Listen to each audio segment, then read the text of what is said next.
Yo, what's up, people? Hope you're all well.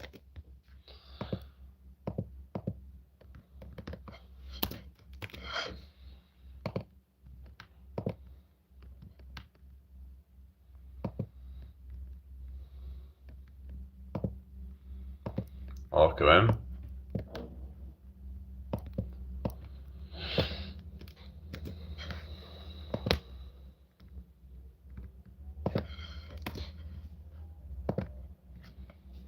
How's everybody doing? Hope you're having a good day so far.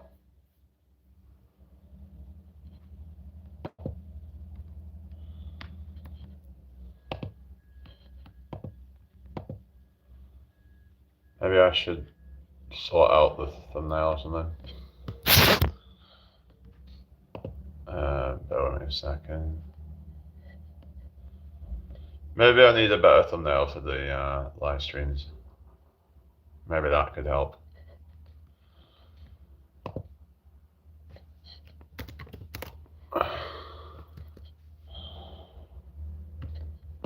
Hang on. So, yeah, it looks kind of plain and just kind of, yeah.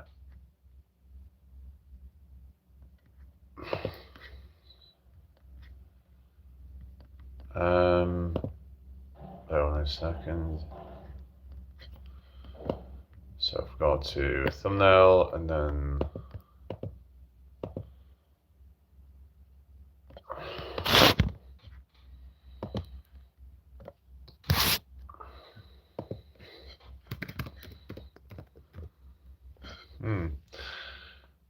okay. Hello, Alex. How you doing? Georgia, is that Georgia the country or Georgia the state? Anyway, I'm just gonna maybe try and change up the what is it? The thumbnail potentially. Maybe I should do that.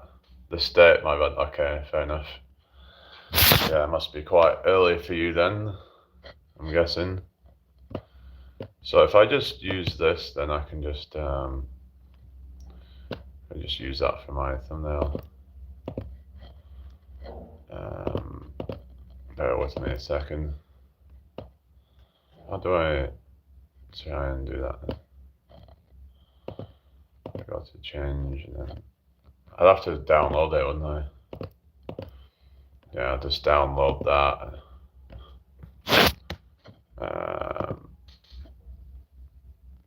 Yeah, so there we go. Yeah, just downloading. So, hello, Mango. How you doing? Oh, really? Okay. Wish you like the live, everybody. Right, here we go. So let's just sort out this this thing right now, and then yeah, it'll just look better, I think, than just having a plain thumbnail.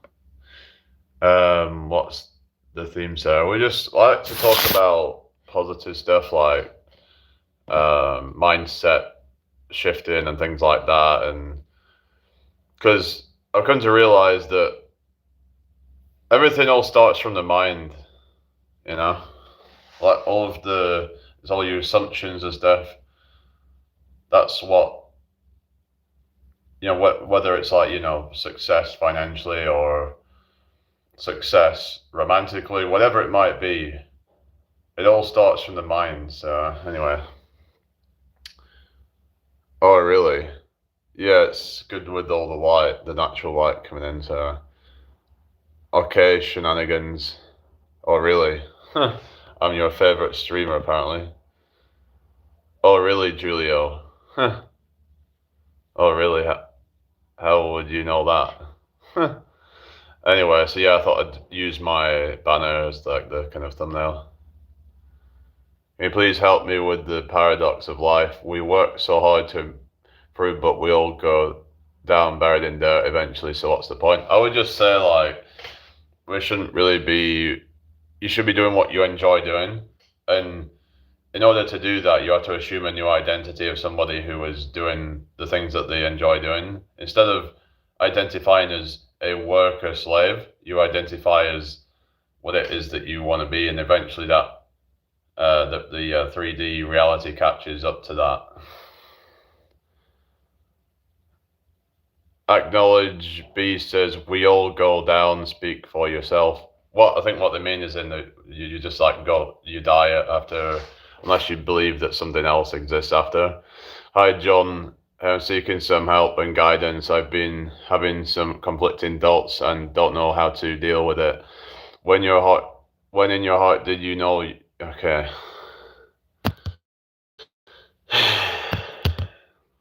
Thought you was being serious for a second then, but hang on a second. What's this? No, Julio is my brother's name, and my name is actually Jess, not like Julio. Okay. I'm just reading out whatever it says on the screen, so that's just what I assume it to be. But anyway, I hope everyone's having a good day so far. If you've got any questions, put them in the chat. If you're new here, please subscribe to the channel. We are growing every single day, so. What do you mean, bloodbath, Victor? What are you saying? What do you mean? Thank you for the like, whoever that was. Anyway, Alex says, just remember everyone needs to comment kind things and be serious. Yeah. If you're not going to be serious, then what's the point? This is actually like a serious discussion I try to have on here about things. And if people are just going to come in here and just post a bunch of nonsense, then it just gets draining, so I'm just not in the mood for any of that, right? We're trying to have a good conversation, but then people just try and ruin it with nonsense. Anyway, but yeah, but like I said, I've been really researching this whole law of assumption and manifestation, and a lot of people just seem to just not believe that stuff. They've just kind of got this mindset that that all that is just bullshit and whatever. And yeah, I think that there is certain things that could be bullshit about it, but then I also think that there's a lot of truth to it as well. So, hi Brian, how you doing? What's that? I'd say no, because I don't know what it is. So anyway, like I said, I don't know if the whole kind of metaphysical part of it is real, but like I do believe that your subconscious is very powerful and you can make things happen and stuff. I actually am a busker, so that's what I do. So I might actually be going out tomorrow and doing that. So yeah, that's what I'm planning anyway. So I do busking and stuff. That's it's something that like it took me a while to really sort of get to be able to be confident enough to do it. And I'm still struggling, and I think that have been having some effect on my results because when I've been looking into this whole sort of like manifestation stuff, that if you go out as though you're some kind of awkward person, like you're a nobody, then people are going to start treating you that way, So your subconscious doubts and whatever, and that is going to then, affect other people. So some people call it the ripple effect or whatever. And when you want to, I'm not saying attract, because the thing is, the idea of attracting something is you're attracting something outside yourself. The thing is, what I'm saying is there might actually be no such thing as external reality, the way that we think of it as. Everything is all happening inside your head, inside your consciousness, basically, is where it's all happening. There is no external. So if that is true, then therefore consciousness is literally creating reality. So consciousness is creating reality, then we're able to actually have an influence over that. And yeah, there is an objective reality out there, but by us shifting our internal state, we can change our, how we experience that reality. So anyway, true, you need to leave the house each day with confidence. Yeah, when you're going out and you have that kind of swagger about you, people are going to see you differently. So we don't even need to bring in the whole kind of metaphysical things where people talk about quantum jumping and another kind of more, I guess you could say, esoteric concepts and stuff. Hello, Ren. Oh, thank you. Yeah, if anyone's new here, make sure you subscribe to the channel. That would be really appreciated. So, yeah, like you don't even necessarily need to. Hello, Jupiter. How you doing? So you don't necessarily even need to invoke like more metaphysical concepts, because if we just think of it from the point of view of like subconscious kind of like remodeling, if you will, like as in by changing your subconscious assumptions, the external or the illusion of the external world changes based on that, because it influences the field of, basically what I'm saying is that there's this, some say like, how basically what you could call like a bridge of incidents, right? So one thing can lead to another that leads to you getting a really high-end job or a business or whatever, right? For example, you talk to person A, but you talk with confidence and high self-esteem and whatever, that subconsciously then affects them and makes them more likely to go and, to tell that person that they know who happens to be, work at a certain company that, or not, that mean that they are a boss at a certain company, whatever it might be, for example, right? Hello, unknown, I am. Okay.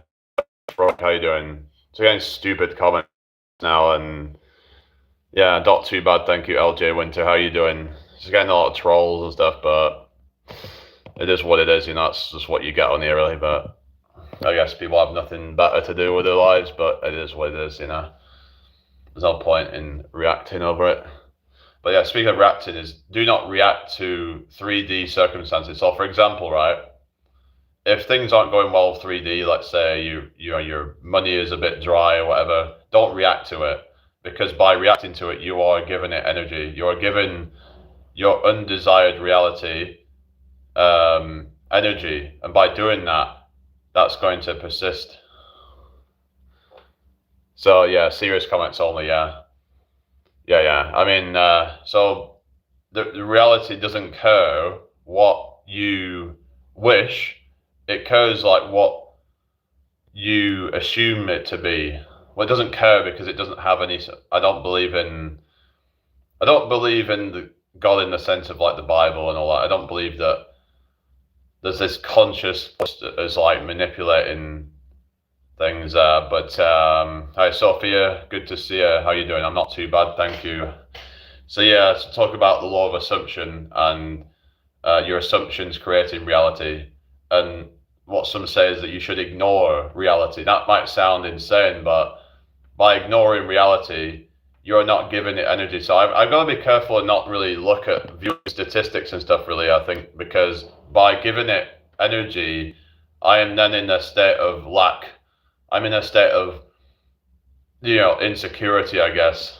Hi, Psycho Sledgehammer, how you doing? Hi, Venom, good to see you, how you doing? Hope you're well. Hello, Medieval Method. Oh, I don't know who that is. Blind Frog says, which children, what do you mean? Don't let material things like money control you and how you react to it. Yeah, not too bad, thank you. Thank you all for joining me. So yeah, I haven't really seen you around as much lately, Sophia. How are you doing lately? I saw you live the other day, but yeah, looked like a nice place that you were at. Like, you're saying it was in, what was it, Southwest Wales? Is it Pembrokeshire or somewhere like that, I'm guessing? I've heard Pembroke Coast is really nice, but yeah. War Hero from Yorker. Yorker? What's that? I was thinking you were saying something about York, because that's where I live. Jamie's life. Huh. What do you mean? Jamie's life? My life, you mean? Anyway, so, yes, what's this? Thanks, I've been quiet. Oh, fair enough. Hello, Gargano, good to see you. How you doing? Okay, Dave. Yeah, I don't really get too political in here, really, but anyway. Gargano says, remember, yes, I do. He was here the other day, weren't you? Ghost Rider, how you doing? Hope you're well. Are you from Poland? All right. Yeah. All right. Oh, no, I just don't really want to get into all politics and stuff. For me, it's just I find it all distractions, focusing on just things that are like these external things that are just kind of out of my control, really. I mean, it's better. I'd rather just kind of change my own internal reality rather than focusing on changing what's external. Is how I kind of see it, really. That by me giving attention to like politics and getting stressed out about that, it's just not going to do me any favors, is it really? I lost my way a little, so I retreat back into myself to find my inner peace. Oh, how come? Yeah, but sometimes you have to take a step back and just kind of recalibrate, I guess, and just yeah. I was kind of a bit like that as well for a while. I was just kind of like that's why you didn't see me as much on here, and I've just been a bit kind of disappointed with things, but come to realize a lot of that was my own doing. I think I was just burning myself out. I think I was doing too much training actually. I was doing too much working out. I think that can actually have a negative effect on your health actually. And I was just feeling tired constantly. I was just feeling so that doesn't help you with your manifestations if you're constantly tired and you have to try to preserve your energy and stuff. So yeah.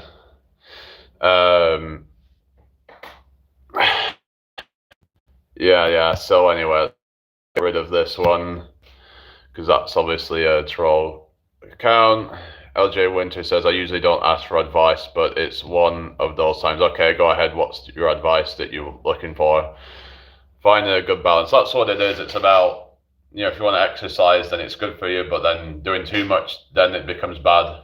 So I've actually started taking a new supplement called astaxanthin, so it might be something worth looking into, especially if you're looking at screens a lot. It's supposed to help with eye strain and stuff. I never really had like really eye strain before, but it's always good to try to your best to protect yourself. I've also heard it's supposed to be good for the skin and protecting it from sun damage and stuff like that by acting as a sort of internal barrier. Because apparently that's why flamingos have this reddish, pinkish kind of color because they actually ingest algae which contains astaxanthin. So fun fact there for you. It's a lot, but I'll try to make it manageable to process. Okay, fair enough, but yeah. But we'll try to help you out, but yeah. But the thing is, right, we can't necessarily help with everything, but yeah. Oh, really? Yeah, natural antibiotic. I've heard berbeриne's supposed to be. I've heard berbeриne's supposed to be like an actual antibiotic, but yeah, I would just say it's like something like astaxanthin is good just systemically and because of the antioxidant properties. In fact, it's said to have hundreds of times more antioxidants than some of the most popular ones like vitamin C, vitamin E, that sort of stuff. So if that's true, then it's just absolutely just really powerful. It's supposed to help with exercise recovery, exercise endurance. So yeah, it's supposed to help with the mitochondria and yeah. So that's the thing about it, really. Anyway, I hope you're all having a good day. Make sure you like the live, make sure you share the live. But yeah, so yeah, like I said, with this whole kind of manifestation stuff is that because I was just trying to just do some research, and then I saw a shooting star the other night, so I kind of see that as a sign. Now, some might say, oh, well, that's just a coincidence, or whatever, but I'd never seen a shooting star before, and I'm pretty sure I saw a shooting star. It was like a fireball type thing. I thought for a second it was like a firework, but it was like it was descending. It was like a falling star or something, like a meteor or whatever was coming down, or a comet. So I'd never seen anything like that before, so it was, to me, it's clear that I think that it was a sign of something anyway, but that's all something that I cannot prove. Hi Heinz Beans, how you doing? What are you saying, Ghost Rider? I mean, what do you mean? Sophia says, awesome, Jamie. Yeah, it's just things like that just don't seem like a coincidence to me, I just happened to be looking in the right direction at the right time whilst I was doing some pondering and doing some research. It just, to me, it's like there are certain things in reality that just don't seem to be just coincidences, and there's not really a way to necessarily explain it scientifically because science is still having to catch up with that and understand it. And there's no way to really prove it right now with like these synchronicities and stuff. But it's like if we understand reality, like say consciousness first, then it could be that we are actually creating reality that by our assumptions. So it might go deeper than it just being some subconscious thing, because if we actually, maybe the subconscious is not something that actually really exists, because if only consciousness exists fundamentally, then the subconscious is just a way of, maybe it's just a way of kind of rationalizing things, I guess. Maybe it could be a way to explain it. You know, maybe the subconscious is just a way of understanding how certain things, you know, lead to, you know, certain outcomes. But like, it could just be that it's actually your consciousness, that your conscious will creates it all. But and it's not just some kind of subconscious thing. I don't know. I don't know what to even believe anymore. You know, I've got to a point where I don't even know that it's even real anymore. You know, I moved out of state to get clean off drugs. I was also given a job with my mum's new husband. I was on methadone and I started to taper off. The main goal was for me to get off it. I assumed it. Okay. So what is your advice that you want? I don't know if you've like finished what you're saying there, but like it's like there's something else that you need to say there. I don't know, like it's just kind of cut off because it gives you like a character limit. It's kind of annoying in a way that you can't put everything into one message. Sometimes you have to break it up. Hang on a sec. I understood I started to struggle at work and life in general. Asked my step parent slash boss I needed a break. He kept me working my mum's and I have butted heads for years. So she's stressing me and he, hello, Babel. Hi, Travis. How you doing? Hope you're all well. Thank you all for joining me today. If anyone's new here, make sure you subscribe. Make sure you like the live. Yeah. I'm not too bad, thank you, Babel. I don't know how to pronounce it, but Bob Bell. Not Babel. I don't know. Is it supposed to be Bob Bell, like it's two names or in one or something? I don't know, but Bob Bell, okay. Fair enough. Yeah. Bob the Builder. Anyway, so we've got 11 people in the house. Welcome in, everybody. Hope you're all having a good day. Thank you all for joining me. So, yeah, Sophia, you're still there. So, it'd be interesting if you could share some of your experiences with like synchronicities and things just kind of happening that seem to defy any kind of explanation, with like coincidences and stuff. Because I don't know. I kind of come to realize that things just don't seem coincidental anymore. Things just seem to happen for a reason. It's like even things like the sun and moon, right? When we look at the sun and moon, like they tell us that it just happens to be a coincidence that the sun is 400 times bigger and 400 times further away. That's why they look about the same size. So now I'm not saying that the science of that is wrong or whatever, but what I'm saying is that this idea that it's just all a mathematical coincidence, it does seem a bit far-fetched, doesn't it, when you think about it?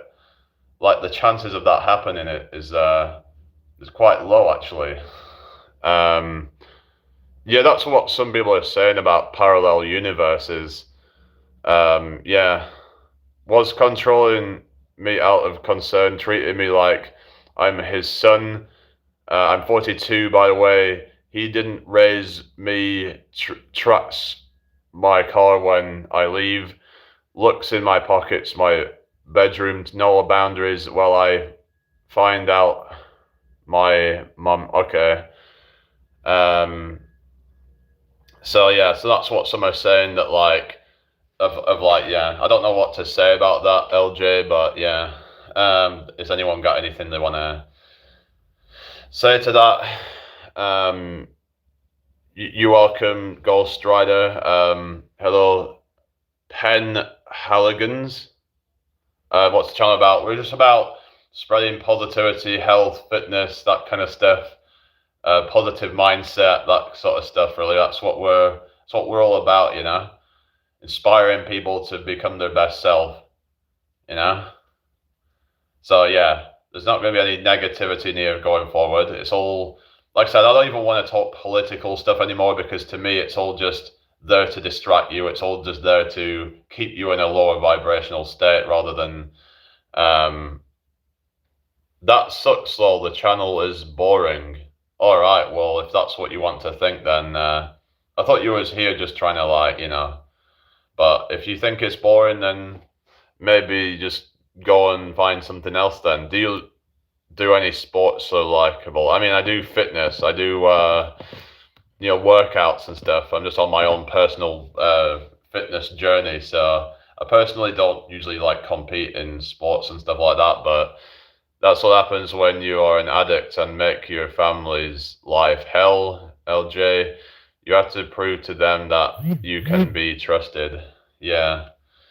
Well, there is that, isn't it? I suppose it's you have to sort of you have to meet each other halfway, I suppose. Yeah, I do gym, but I also do like home workouts and stuff. But yeah, so you have to sort of you have to meet each other halfway, don't you? It's like you can't expect everyone to just have to deal with the burden of everything of you. You have to try it your best to, yeah. Narcissistic personality disorder, it made sense why she was the way she was. She's incapable of love. Turns out he has it too. I've hung out with people 3 times in 2 years. I was getting, okay. I don't know, I don't know. This is just a lot to kind of process. All this. It's like, I don't know. Yeah, because normally I just come on here and just deal with like small comments and stuff like that, really. So I'm trying to I try to entertain whatever people come in and just I don't really know what to say about all that stuff, LJ, but yeah, I'll leave it up to people in the chat, I guess, to. Anyway, it's a lot of information. Sounds like something you should talk about with a professional therapist. That's what I would think. So maybe this just isn't really the place to kind of, trauma dump or whatever. I mean, I don't know. It's like, it's something that's quite sort of deep rooted and stuff. So I would just say that, yeah, there's probably somebody else out there that can really sort of take it all in and sort of give more practical advice, because hello Dylan Smith. Okay this is just people's just coming up with the same old kind of insults or whatever, trying to, oh, you're monotone, oh, you've got acne scars on your face, oh, you're this and that. It's like, well, have you got nothing better to do with your life? What is it that, it's like, I have a bit of monotone voice. So fucking what, why does that bother you? Are you just trying to get a rise out of me? Is that all you're here to do? Because if that's the case, then you need some help, I think. People always trying to nitpick and whatever, so just find something better to do with your life,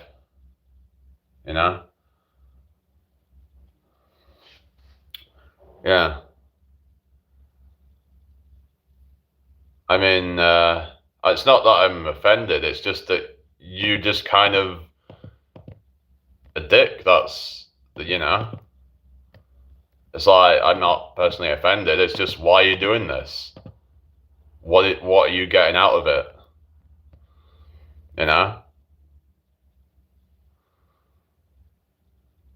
I don't see how, why do you need to do that to have fun? Have you not got anything better to do?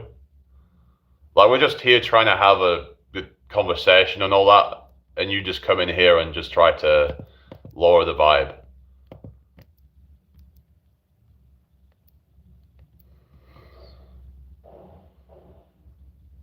in this life, I don't trust anyone, not even myself. Well, you should trust yourself, Russia. If you, I get that in a way. Sometimes I feel like that, but then you you should always trust yourself, because if you don't, then you're going to basically create a self-fulfilling prophecy. By trusting in yourself, you're more likely to actually succeed in life, I think. So you have to be careful what your assumptions are, you know? But I actually made a video about the other day on like TikTok or whatever, talking about the monotone voice, because I'm like, how do I not even be monotone then? Because I'm just naturally that way. I mean, like, well, why are you trying to like pick on something that I just naturally have? Like, I would have to constantly be forcing myself to try and not be monotone. I don't even know how I would even do that, because I don't even really think of myself as monotone. So I don't even know. Like, it's just you'll never trust everybody, will you? So you never, what's the word? You never please everybody. I mean, hi Christopher, how you doing? I hope you're well. I think it's just because a lot of people just have this fake kind of enthusiasm and like just like fake emotions, and they put on this kind of, I don't know, like it's just I just see it as just totally fake. Like, you know, people can say I'm robotic or whatever, but then I think, isn't that in a way better than just being fake? Like, people just don't value realness, do they? Sam Elliott, I don't know who that is, but I don't know if it's just that they're jealous because I've got a deeper voice than them or something. It's almost like, yeah, they hear that I've got a deep voice and I sound like maybe I'm talking some sense, maybe, and they're just jealous. Maybe that's what it is, you know? So all they have to do is try and just pick it apart by saying it's monotone and just try to feel better about themselves because they're jealous. That's not my problem if you're not happy with yourself, you know? You must be jealous or something, because otherwise, or you're either jealous or you're just bored and you have nothing better to do. One of two options. That's why I commented. I mean, I don't know if you're just like trying to be ironic right now, but anyway. I am both, to be honest. What do you mean? Whatever. Yeah, it's just I guess like I gotta just stop thinking of like negative thoughts and stuff. But yeah, like yeah. Anyway, so because a few days ago I was kind of like, yeah, I was kind of getting a bit kind of conscious about it. You just gotta be careful, like when you're doing all that breathing exercises. I mean, if I'm like doing meditation, I would kind of do that. Hello, Tommy Chubby. I need to get more back into the meditation stuff again, because that can be really good for you. That actually, meditation is a tool that you can use to help, stimulate the parasympathetic nervous system, which is the rest and digest mode. So when you're in that rest and digest mode, that's when your body can heal itself, and when your nervous system can recover. So it's good, especially to combine it with exercise, because if you're doing exercise, then it can be a way to help you recover faster. So sometimes I find that like after a really hard session of exercise, then just taking some time out and meditating, that can speed up the recovery. It can help to things like reducing cortisol and inflammation in your body. So then when you wake up the next day, you're ready to go again. But I've got to be careful not to go over the top with it, because I was thinking that I could just work out as much as I wanted as long as I, meditated afterwards or whatever. But it was still getting too much. There's only so much that your body can do, and it might end up actually setting you back, because then you might actually end up getting weaker over time doing that. Is it better to do meditation on an empty stomach, like first thing in the morning? I mean, it comes down to like what you're trying things out and seeing what works for you. Some people maybe find that, it might help them to feel more kind of clear, I guess. But whereas some people, if they're hungry, that might make it hard to meditate because they're thinking about food or something. But yeah. So maybe LJ, it might be time that you go to see a specialist or something who can help you overcome some of these things, because I don't know if this is really the best place to do that. But yeah, meditation can be good for like a lot of things, I would say. In fact, I was looking into it for like even things such as creativity and what have you, coming up with new ideas. It's said to help your brain to just kind of spark new ideas. Like there's actually like kind of like it can actually even happen whilst you're meditating. Meditation doesn't necessarily mean you just switch off your brain and completely. You just become more of an observer of your thoughts rather than letting your thoughts take over, if you know what I mean. And then new ideas can just start to come into your mind because there's less noise, Hi, Ariane Tijen. Good to see you. How you doing? Hope you're well. So it's about clearing the noise out, because when you have so much noise, then it's harder to think clearer, less mental clarity and all that. So, yeah. Hi, Greg. How are you doing? I hope you're well. Hope everyone's doing well today. Share this out if you can. Subscribe if you're new. But yeah, let's have a look at it actually, at meditation and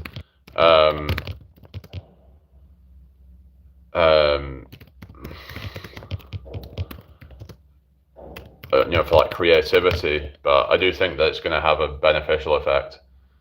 Yeah.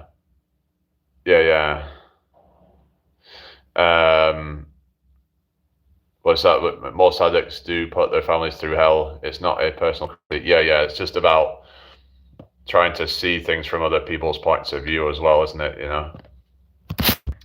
You have to understand it from their point of view and not try to sort of look down on them for that. You're addicted to video games. Well, the thing is, I would say, like, find new hobbies and stuff that are more wholesome, I guess. Like, maybe get into an exercise routine, for example. Because the thing is, I think the mistake a lot of people make is that they try to break an addiction without actually replacing it with anything. You have to find something else you can replace it with. So yeah. Because otherwise you're just going to fall back into those addictions, I think, more likely. Meditation enhances creativity by reducing mental noise. So this is what I was talking about. The constant chatter, stress, and self-judgment that block innovative thought, and creating the mental space necessary for new ideas to emerge by shifting the brain from a state of frantic, focused tasking to a more relaxed, open monitoring state.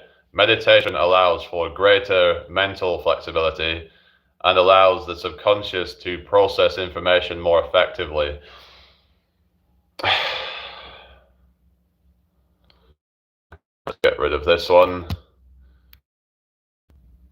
So yeah, so it allows you to process a lot better. Daily life often clutters the mind with worries, tasks, and judgments. Meditation acts as a filter, allowing this noise to subside and revealing creative thoughts that were previously hidden beneath the surface, enhancing divergent thinking. Open monitoring or meditation, where you observe thoughts without reacting to them, encourages divergent thinking, which is the ability to generate many new ideas. Accessing the flow state. Meditation helps move the brain into a state of relaxed focus, often lowering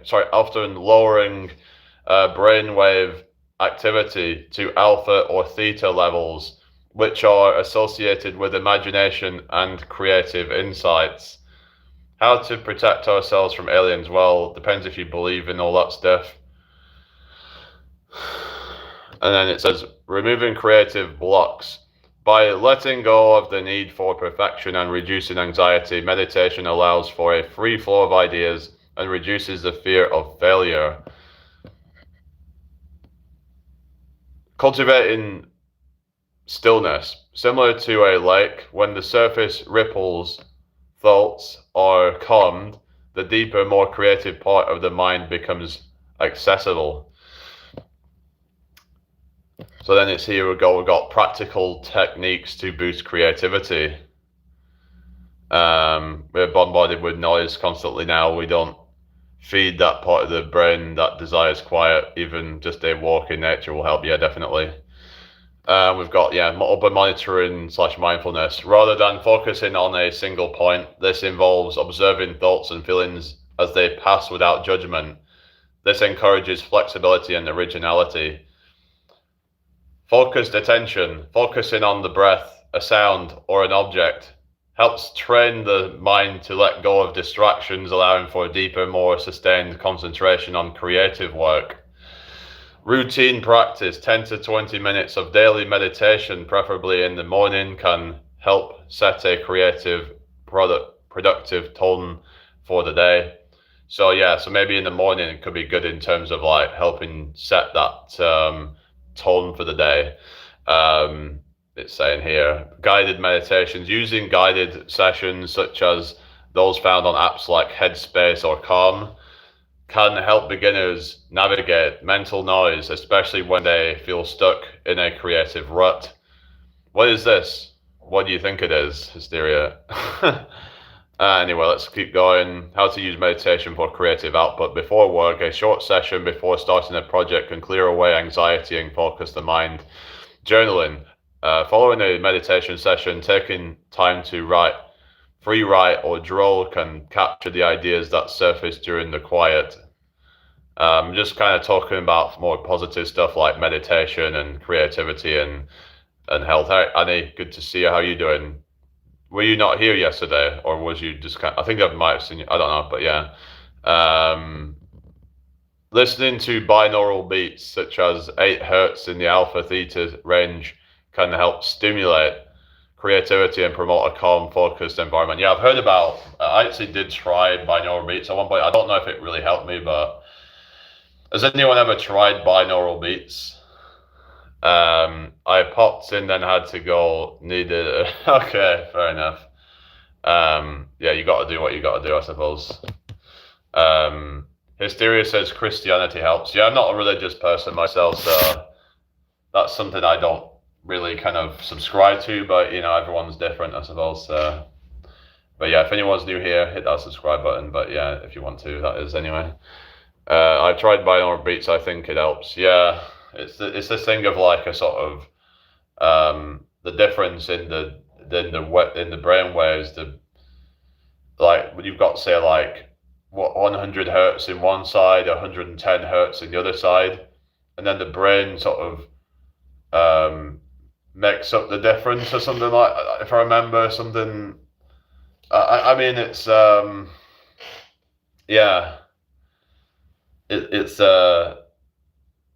it does something to the hemispheres of the brain or something like that. Some people say that it can help create new neural pathways or something. Hasira says, God bless you. Okay, thank you. They don't help me. All right. So I wonder if there's like a sort of individual sort of thing where some people it helps and some people it doesn't. Maybe it's something where you have to get really into like that mindset where you actually believe it's going to work. I don't know. But then there's this whole thing of like the placebo effect, and if you believe that something's going to help you, then it's more likely that it's going to work or something. Whereas there's this nocebo effect where if you think that something's going to harm you, then it's more likely to harm you. Like this is, it's like the whole anticipation thing, isn't it? And hi Ryan DeLonge. How you doing? What LSD? Why is that something that I mean? I don't recommend drugs in here. Okay. Yes, the placebo effect is very powerful. Yeah. There's also the nocebo effect as well. Like there's a thing called psychosomatic illness where if someone believed that they were going to get sick, that they actually had worse symptoms when they actually did get sick. So, like I said, the subconscious mind is very powerful, and but then the question is whether there even is such a thing as a subconscious mind. I mean, some people actually say that that we, that basically that when we're dreaming and stuff, because some people say that it's subconscious thoughts playing out. Well, what if we're actually entering other realities or something? Because when we're dreaming it, when we're experiencing that, it feels just as real as when we're awake. So we still don't even fully understand like why these things even happen. So yeah, I'm a human 321. So if we look at it from say like a biocentric point of view, let's say we're talking about how they would explain it. How do they explain dreams? So let's see what it says here. So basically, what it's saying that dreams and waking life are fundamentally the same process, both created by consciousness to organize information. It suggests that space and time are not external, hard realities, but tools of the mind. Therefore, dreams are just as real in their moment as waking reality, simply different versions of reality created by the observer. What do you mean, Arianti Jane? Hi, Deathbat, how you doing? Hope you're well. What's up? Hello, I'm a human. Yeah, is everything all right? Hope you're all having a good day so far. So is the subconscious really, so this is the thing that Robert Lanza saying, dreams are more real than anyone thought. So let's have a look at this.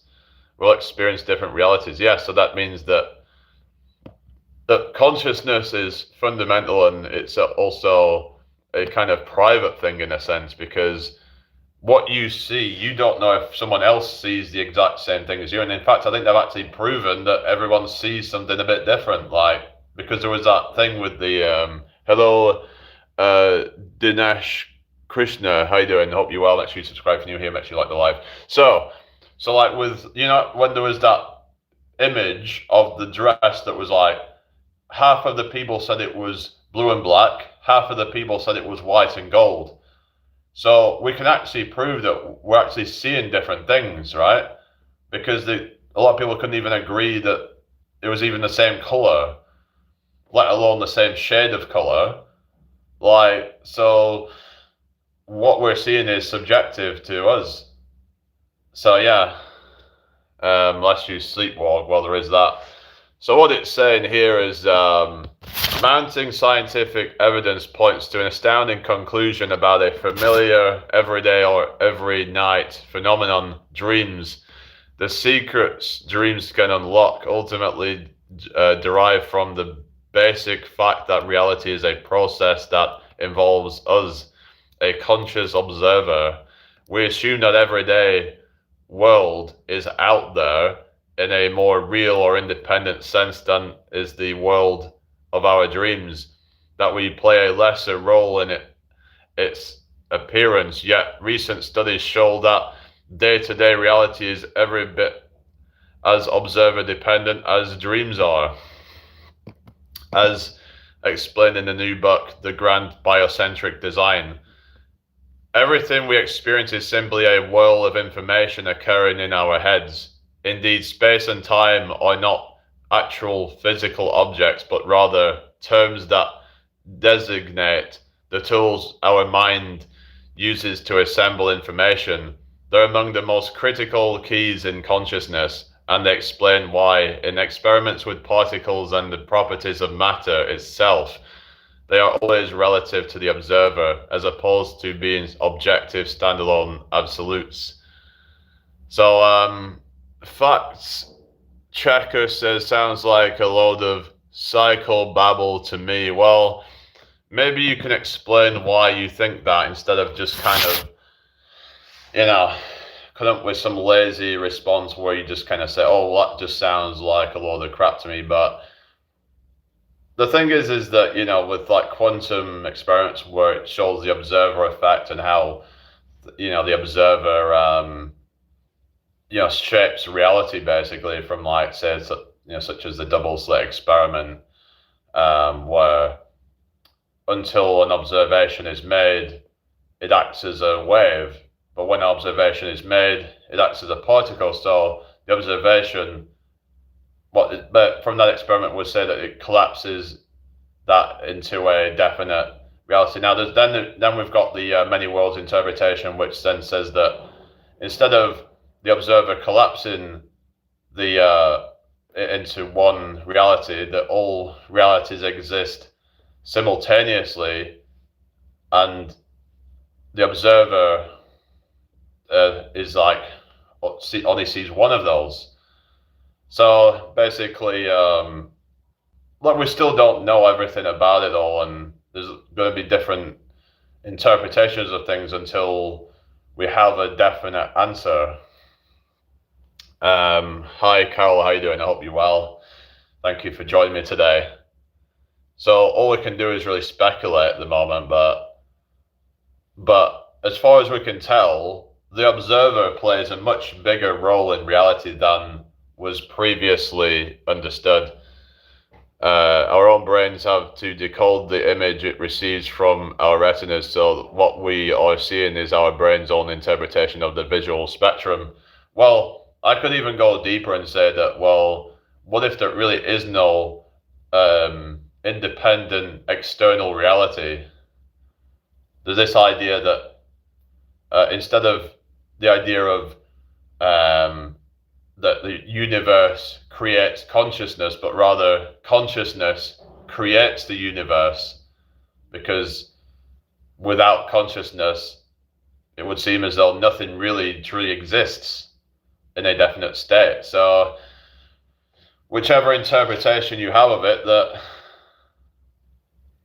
whether it's the many worlds or whatever, the Copenhagen interpretation, so you're dreaming. Well, basically, it could be like a collective dream for all we know. But there's this thing called the Boltzmann brain paradox, where it says that instead of the universe creating consciousness, instead of a whole universe creating itself and creating consciousness, that consciousness just kind of spawned into existence that created this illusion of reality.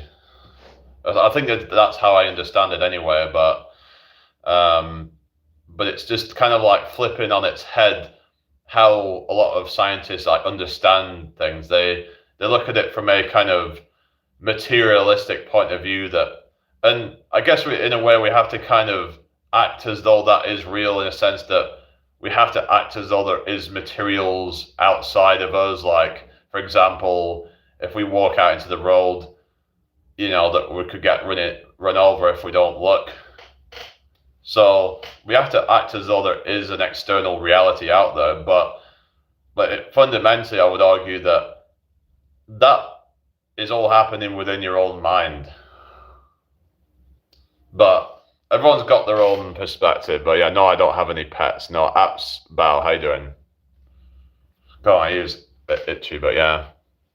So it could be a dream, but then you could argue, that a dream is just as real as what we're seeing now, right? Because it hasn't actually been proven to, I don't think it's actually been proven that we live in some kind of objective realm.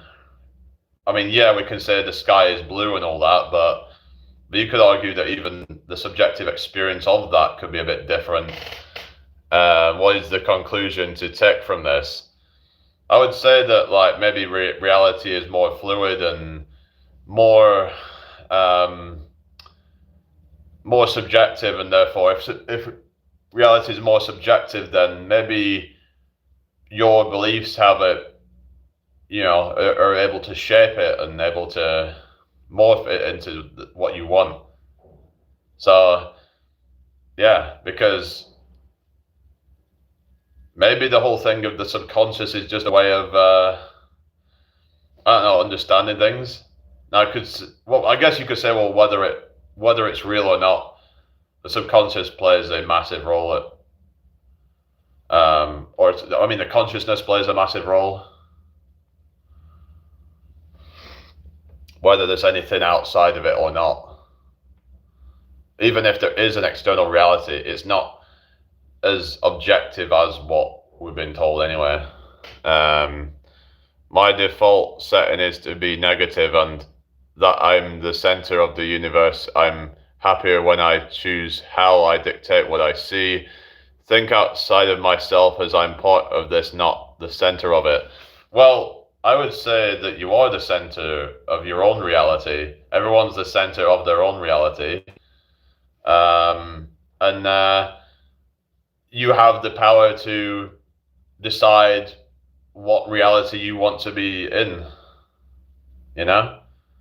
instead of seeing yourself as part of it, because then that would I would argue that could make you feel kind of like you're just subject to all these influences around you and take away your own autonomy. I don't know, but I guess whatever works for you. But have you ever had a dream that came true? To be honest, I couldn't really remember anyway.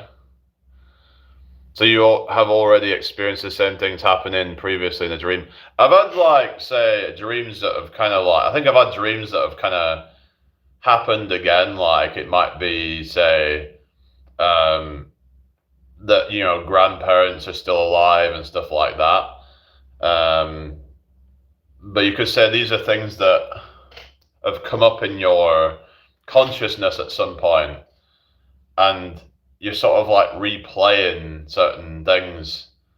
Possibly it's I don't know, it's hard to really understand why is it that we have these dreams and stuff but some say it's subconscious downloads or something, but then again, what even is is the subconscious even a real thing, or what is it just something that is an assumption based on what we are? Because the thing is that consciousness itself is a very subjective experience. Is the subconscious just basically more of a prediction rather than something with an objective reality? Because we cannot see our subconscious. All we can see is the effect of it, if you get me. That the subconscious made you act a certain way or something, but you could say that you set that in motion consciously. It all gets very confusing at a certain point, where when you start to get into the hard problem of consciousness and what consciousness fundamentally is, because they can talk about the effects of the brain and stuff on unconsciousness, but they can't explain why consciousness exists in the first place, and is the consciousness something that is something that exists beyond this physical reality or something. Hey, Hippocrates, you are high functioning. Well, yeah, I would say so.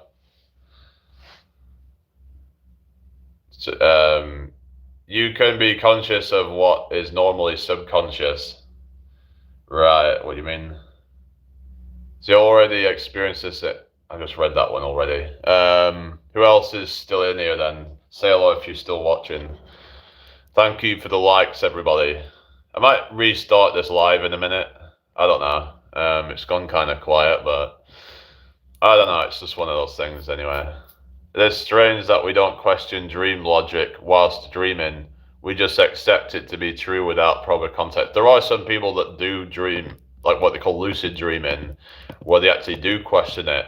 Some people say that you should question your reality every day, and that can start to influence your dreams, and you could possibly start to lucid dream by doing that, because then you start to get into the habit of doing that so much that you that when you're dreaming, that starts to happen then, and then you start to realize that the dream is fake. Hi, Chris, but then it's like, but then is it fake though? It's just that you could argue that when you're in a dream, you're just in a different reality. You're just in a different version of reality that where the laws are all different. Like you might be able to fly, for example, or whatever. Stuff that you wouldn't normally be able to do because the physics of this reality would just not allow it, you know. But in the mind, it would allow it, you know. I'm boring. Okay, well, bye then. Do you gain weight from your meds? What meds? I don't take meds.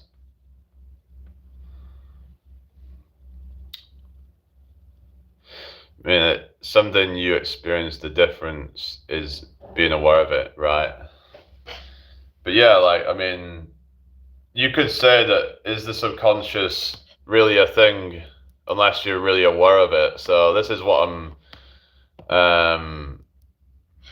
talking from like the biocentric point of view. Is the subconscious real if you aren't aware of it?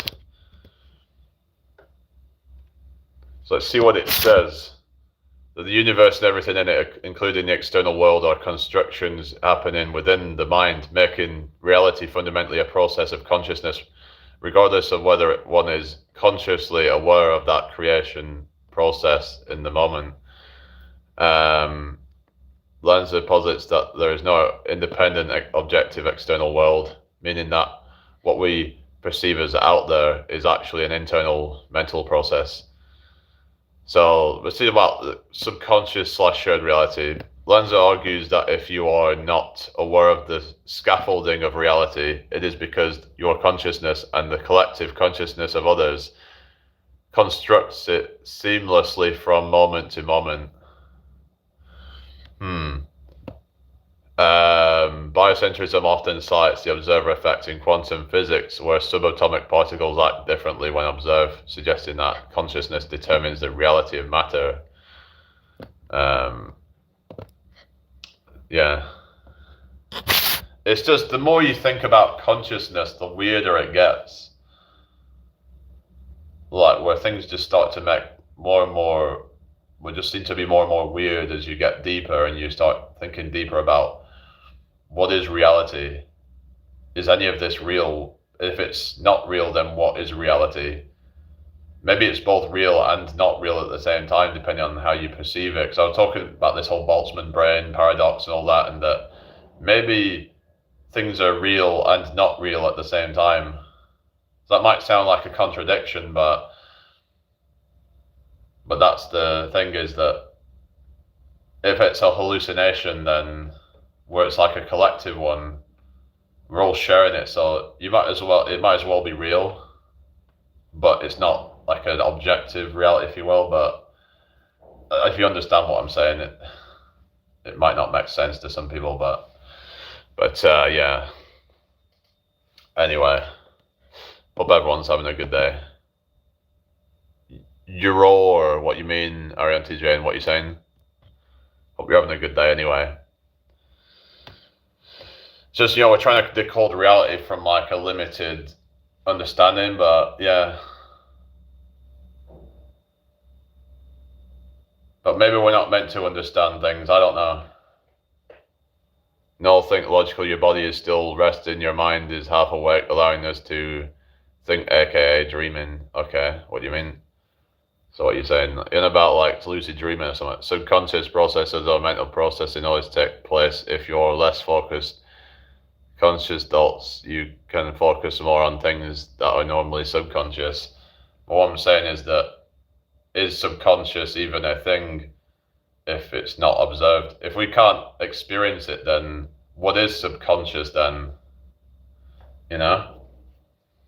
Because I could argue that what you experience is based on your assumptions.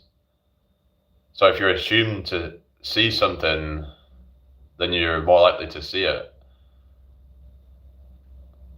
Is kind of how I'm sort of looking at it. What are you saying, TT? Rage bait vid. Are you asking me if I'm rage baiting? Yeah, I've heard of Sam Harris, but it's like, he just seems like one of those type of people that kind of sees, I don't know if he's a materialist or whatever, but a lot of these people come from a more materialistic perspective of things, where this idea that there's material things outside of us that are objective, and they believe that consciousness is created by some kind of material universe. It was created by a dead universe that just happened to spawn consciousness somehow. We don't know how, but we just have to assume that, basically, apparently. But the other side of it is that consciousness is fundamental, so we're looking at things the wrong way around, possibly. Hello, Wild Stavros. Hello, Savvy Boy. How you doing, guys? Have you ever felt someone was looking at you to turn and they are? Not really, but I've heard a lot of people say that they have. What you saying, Grunkle? Remember when you were doing? Oh yeah, really deep voice. Oh yeah. Oh yeah, paranormal. Yeah. I was doing like the Jesse Pollack. I'm looking at you right now. Okay. From Liverpool. Oh yeah, I'm good, thank you, Savvy. But thank you anyway. Yeah, so paranormal, I don't know. I don't know what to believe. Maybe like, actually that's a thought actually. What if the paranormal stuff is actually some kind of parallel reality? I mean,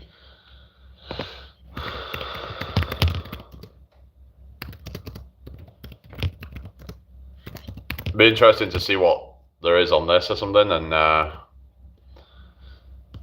see what the theories are, basically, in the context of biocentrism. So that basically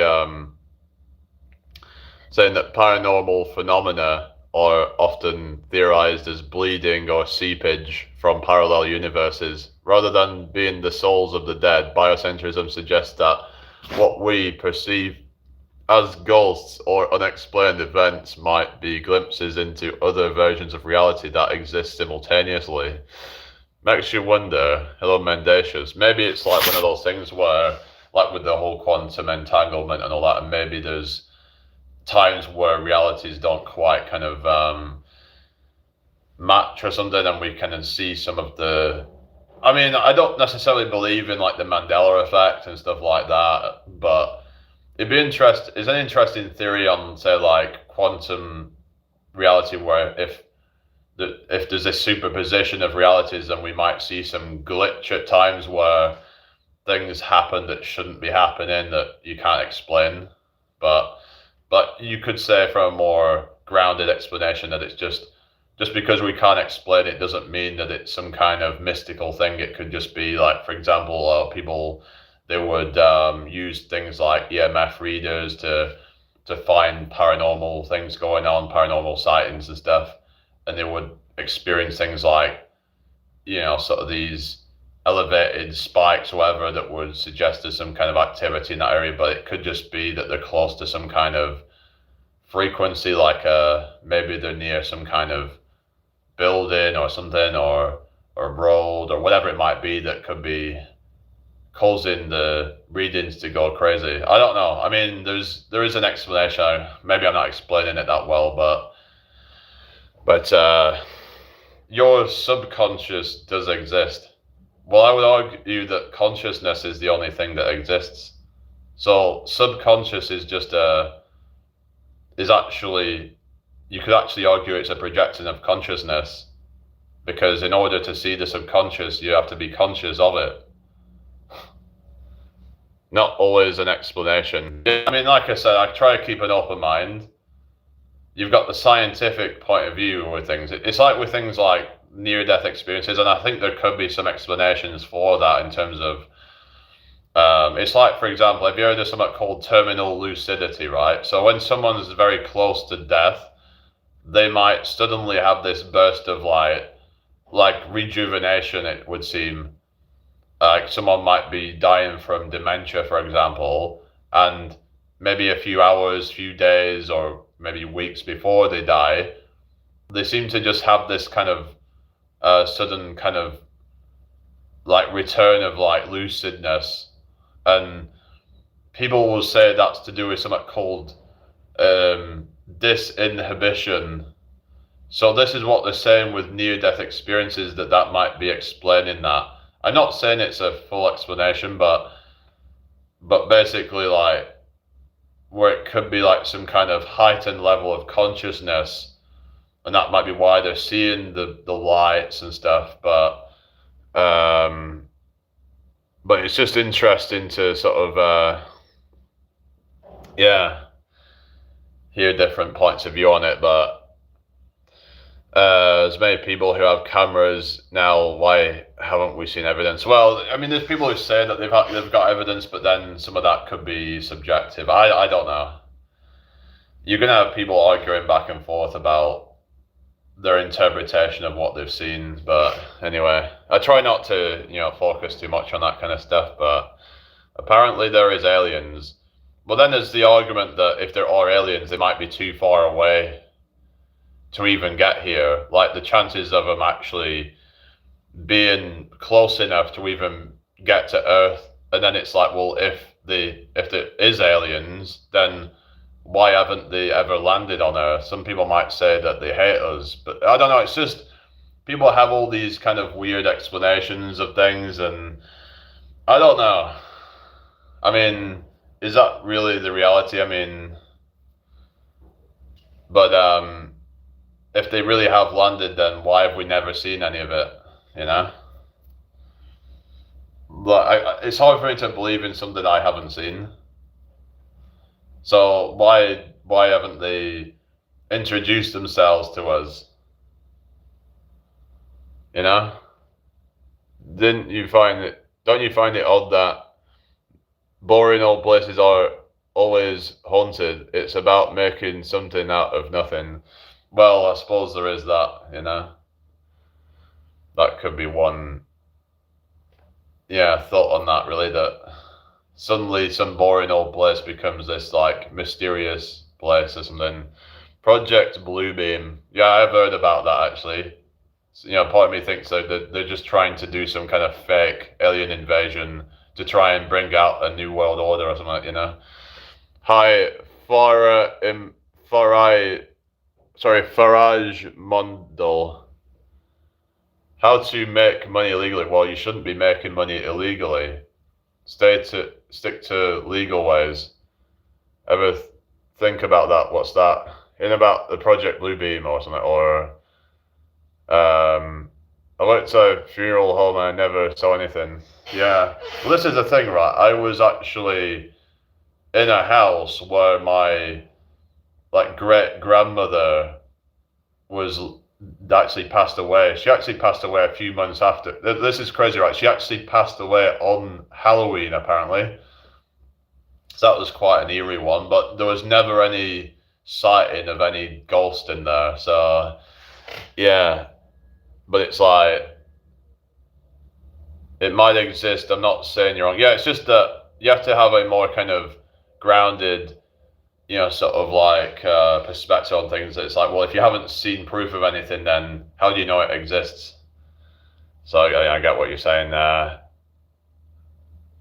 I mean, why haven't I seen them then? It's like it just happened to not be in my house where someone passed away, because that person passed away in my house that I used to live in. What proof have you seen though? Like, because they hide from them. Oh, that just sounds like a convenient excuse or something. I don't really. I mean, like, unless I've seen something myself, then I'm just like, yeah. I'm not saying that you're wrong necessarily. It's just that it's like you have to prove that what you're saying is true. Otherwise, because the burden of proof is on the claim, right? So if you're claiming that ghosts are real, then where is your evidence of that? You know? I don't necessarily think that there can even be such a thing as free spirits necessarily. But anyway, I kind of think that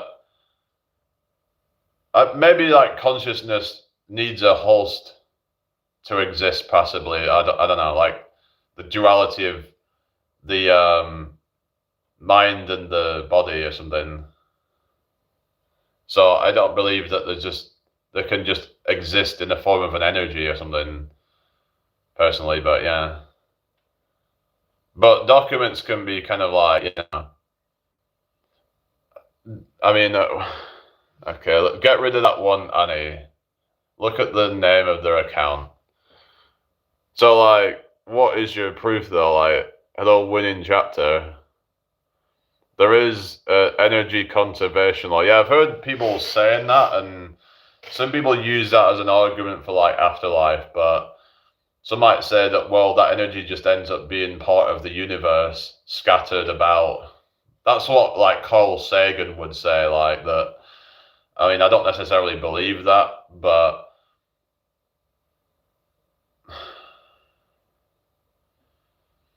you could say that the consciousness itself isn't like an energy, but rather the thing that creates energy or the illusion of it. It creates an illusion of force or something, an energy. I don't know, like, does the conscious, some people believe that the consciousness itself has some weight. Like they're treating it like it's some kind of physical thing still.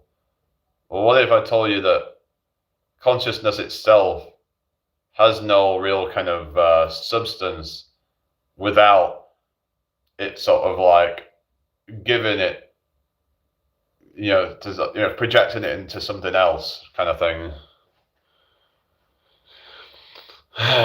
Okay. Every thought is energy. I would say that the energy is maybe a manifestation of the thought sort of thing.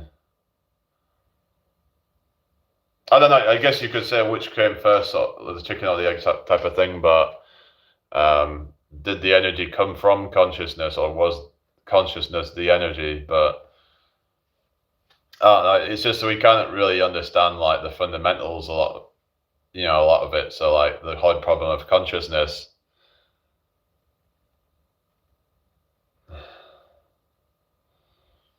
Yeah. Hi, Tasty Cherry Games. How you doing? Simulated reality. Well, that's what some people believe it is. If it's a simulated reality, then that means that. But then again, if it's a simulated reality, why do we all experience different things? Why is the simulation different for everybody? Therefore, I mean, unless it's created that way to be like different. Like, why are some people colorblind, for example, in a simulation? Why do some people experience things differently, like colors or smells, sound? I don't know. We experience different things, but we all experience the same feelings. Well, you could say that you have a different experience of the feelings because, like, for example, two people can, like, you have two people, one likes a certain food and another person doesn't like that food. So they must feel differently, right? That must give them a different feeling to the other person, because if they both felt the same based on that, then they would both enjoy it, right? Project Bluebeam has already happened multiple times. When's that? What are your thoughts on crop circles then? Is that some kind of government psyop as well or something? What are your thoughts? Someone in a war zone can experience the same. The girl get robbed. What you mean? I'm talking about like say fundamentally like things like your senses of the world. How that you could say that people feel the same, like, sadness, like grief and things like that. But then you could say, well, not everyone even feels grief. Like somebody could pass away, and then somebody might even feel relief.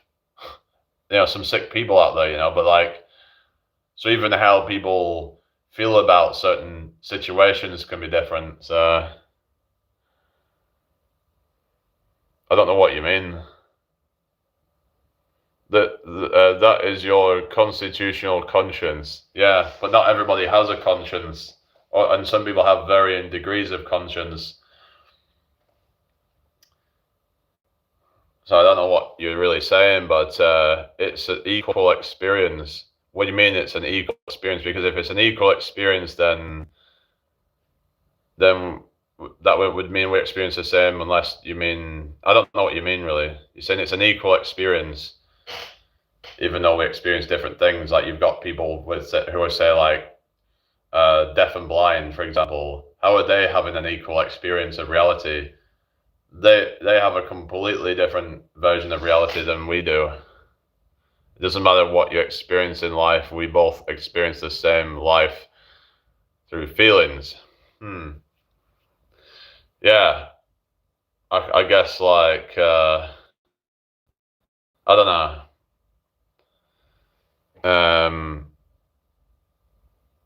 But you were saying that the feelings, I thought you meant that the feelings were the same. You said we all have the same feelings. Are you on about the whole, in terms of like we all experience sadness, joy, all that kind of stuff? I thought you meant as in we experience the same thing at with the same situation or something. So yeah, some people have millions of dollars and some are poor, yeah. But it's like, I would say that poor is a mindset, actually. Is that we all experience all the emotions that are stored inside human DNA. Well, this is where I kind of diverge, I guess, because what if human DNA is just, again, another construct of the psyche or the consciousness? Rich in life, yeah. But when you become rich in life, naturally money and whatever start to follow, I think. They were talking about this stuff earlier about your assumptions create reality. So if you assume yourself as healthy, then the health must follow in the 3D.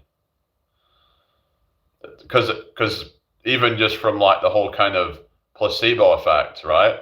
If you believe you're healthy, then or if you know that you're healthy, I mean, then you're going to be more healthy, right? There's the nocebo effect where if people perceive themselves to be unhealthy, they're more likely to be in chronic pain and stuff like that. I think they've found that a lot of pain that we experience is actually psychosomatic, meaning that it's kind of like a self-fulfilling prophecy. Not always we scrape by, but I try to make the most of it. I guess it comes down to what you ultimately want.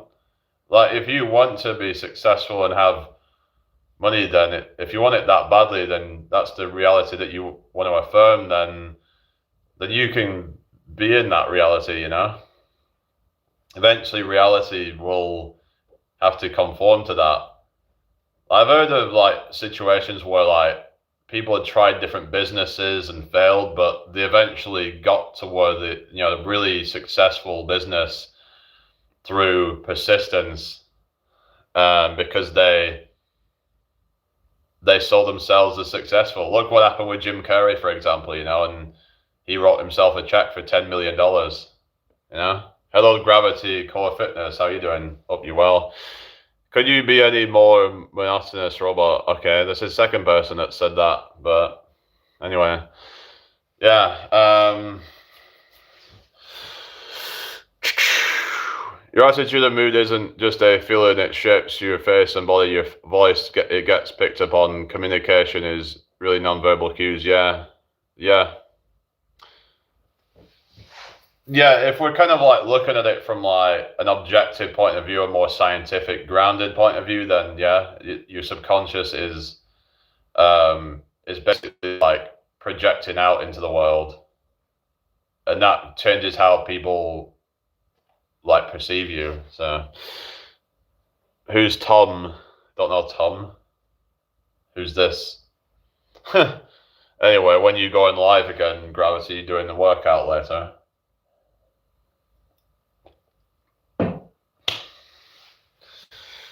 What's this? I can see that you have experienced things that you cannot even tell people what you mean. You're talking to me like, I mean, oh, you're doing live tonight? Oh, cool. Yeah, I'm probably going to do a workout at some point today, but who's Tom? I don't know Tom who. Communication is mostly screen-based now. Yeah, that's the problem, really, isn't it? That, but I still think that like these subconscious cues get picked up on by society, basically. I think some call it the social contagion or whatever, and what energy you put out there then starts to become contagious and affect other people's consciousness. And it can cause this ripple effect. Some call it the butterfly effect. But I don't think it necessarily has to be totally random. If you set an intention and you have, where you want to see a positive change happen, you can do that. It's not always, and sometimes things happen randomly if you're just letting things just kind of run autopilot or whatever, then things are not gonna go the way you want necessarily. But everything that exists physically was before a thought, so your thoughts create the world around you. I would say that I am abundance. When you say I am abundance, when you say I am wealthy, healthy, that kind of stuff, I am loved, then you're projecting yourself as that type of person. It's what they call the law of assumption. So you've got the law of attraction, but I actually prefer the law of assumption because it's about changing your internal dialogue or monologue, whatever, right, to that of somebody who already has what you want. So you stop being needy, you stop being desperate, because your internally you've already got what you want, if you get me. So yeah, the law of attraction only works with feelings. This is what I mean. It's actually the law of assumption. Instead of attracting something externally, you assume you already have that thing or are that thing, then reality will follow. So this is something I'm practicing. I am shifting it takes time though, because it's like going from like old limiting beliefs to the new version. There's going to be a transitional period where things are going to lag. It's not like a seamless thing where you think it and it just pops up. Because I think that's what derails a lot of people, because they're like, oh, this isn't working out. And I've made that mistake before where I would just give up too easily because I wouldn't see something happening right away. Where I'd be inconsistent because I'd be like, oh, this is not working. And but you have to persist because things take time. You have to persist with your new identity, make it established.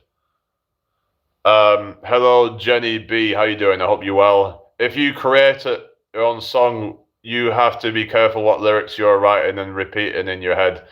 Yeah, because those lyrics can then mess up your head. So you get some of these, musicians where they'll write stuff about their mental health and stuff, and sometimes people will use that as like a therapy to like express their own feelings and stuff. But when you're constantly having to sing these lyrics over and over, I think that's why a lot of them end up taking their life, to be honest with you, because they're, like for example, you had people like, wasn't there like, what was it called? It was one of these people, like, what was he called? Juice WRLD?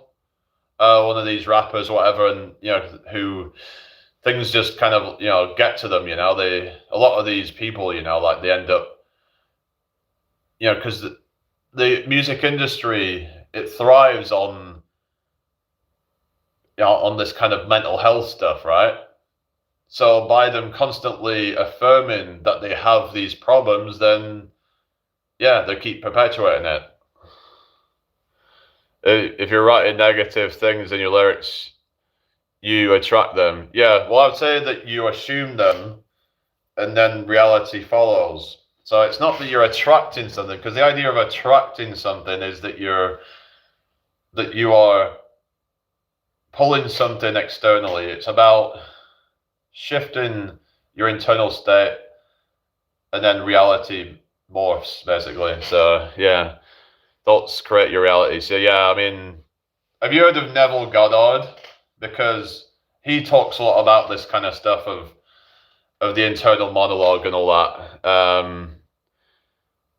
No thoughts, head empty. Yeah. Well, you can't really have no thoughts unless you're like fast asleep.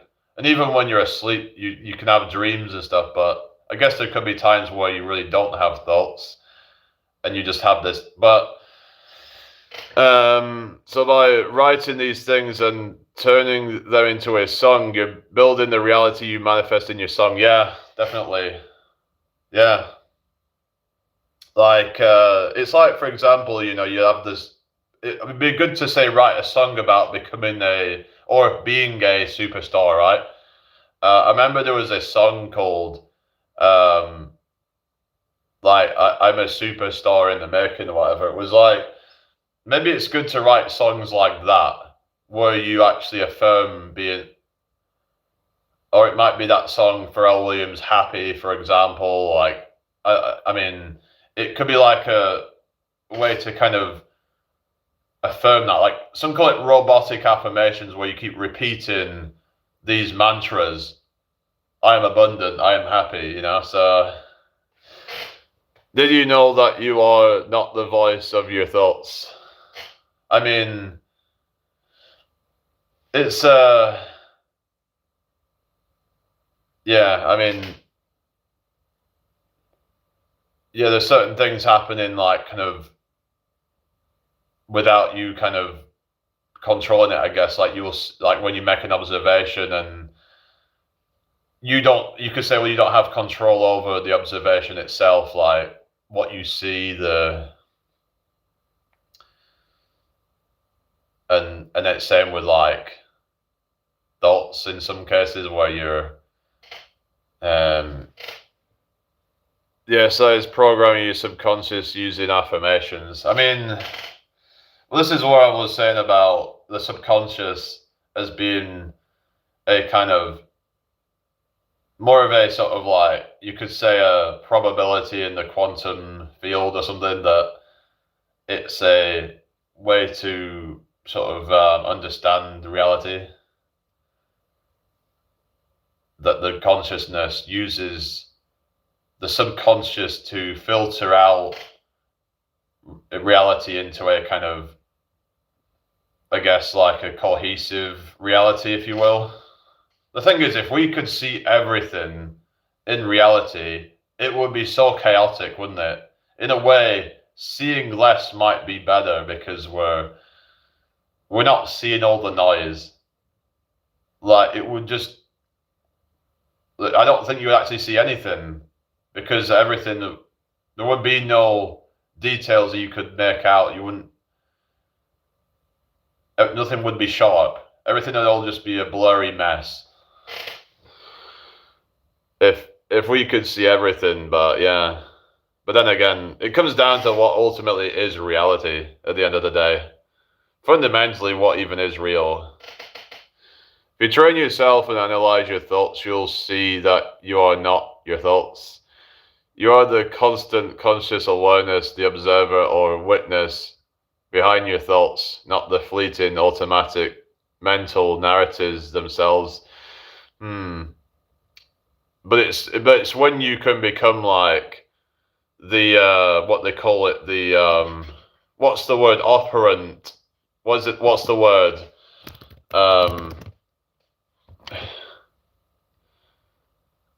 That is in like the what was the word for it? let me find it. Being like the kind of, basically being the captain of your own ship is what I mean. Being able to decide what thoughts you allow to persist, kind of thing, and yeah, they call it the operant power. That's the one. So recognizing that you are the conscious creator of your reality, not a victim of circumstances. By assuming the feeling of your wish already fulfilled, you control your mental state, forcing your external physical world 3D to change and align with your internal assumptions. So when you have these thoughts of like, I'm not worthy and all that, but then you have to, sort of observe that and then switch that and be like, no, I am worthy. Why? You have to challenge it. You have to challenge your reality all the time. That's what you have to start practicing doing, challenging those assumptions that you have. Question to yourself, why am I not worthy? Why am I not good enough? Yeah. I'm having a thought that I am stupid. This sort of language shift changes. This shift creates distance. Yeah. But it's all kind of like inextricably linked, like the thought and the consciousness. Like they go hand in hand with each other, basically. So, but yeah, basically, yeah, you are the operant power. You are the captain of your own ship. And don't let anybody tell you that you're not, because Jamie is just a name that was given to you. Yeah, I am that I am, basically. I mean, I'm not limited to this name of Jamie. That's just the label that was given to me. It's like even autism, right?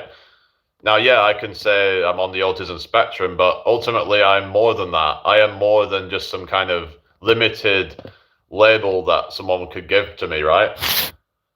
Like you have to sort of think beyond these, this kind of confined way of thinking that, yeah, what's this? You're a good bloke. Okay. Okay, whatever. All right, whatever. If you say it's me, who is me? Well, yeah. But yeah, you are the constant. Yeah, even when, because you could say, well, people think of themselves as some identity, like they are whatever, right? They identify a certain way, but that's not who they are because they're subject to change, right? Like somebody might be into a certain hobby and they think that that's who they are, but then 2-3 years down the line and they might be like, actually, no, that's not me. I'm not. So, but it was never them because that is. But it's just I was saying the other day about like, well, what does being yourself actually mean, right? What does it mean to be yourself? Because if you is constant, then there's no way that you can't be yourself, really. Now, I know that what they mean is in like that they say don't not be yourself, as in like the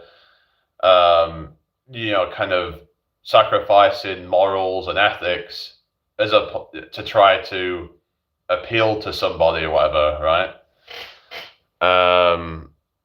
Oh, really, Kay? Hi, Jack Bones. How you doing? I hope you're well. Make sure you subscribe if you're new here. That'd be really appreciated. LJ says, I believe that you'll get more fulfilled eternally by switch the focus on other people who would be more fulfilled in life. Mother Teresa or an inmate in solitary. Well, yeah, I mean, this is the thing where, by being around like-minded people who are vibrating high, then you're actually able to, it makes things a lot easier, I think. The problem is a lot of people end up being around toxic people, but then again, you could argue that being around those people, or you must have assumed that you already are kind of like that to attract those people, maybe, I don't know. But then again, some people might beg to differ on that. It's like, for example, if you attracted a toxic relationship,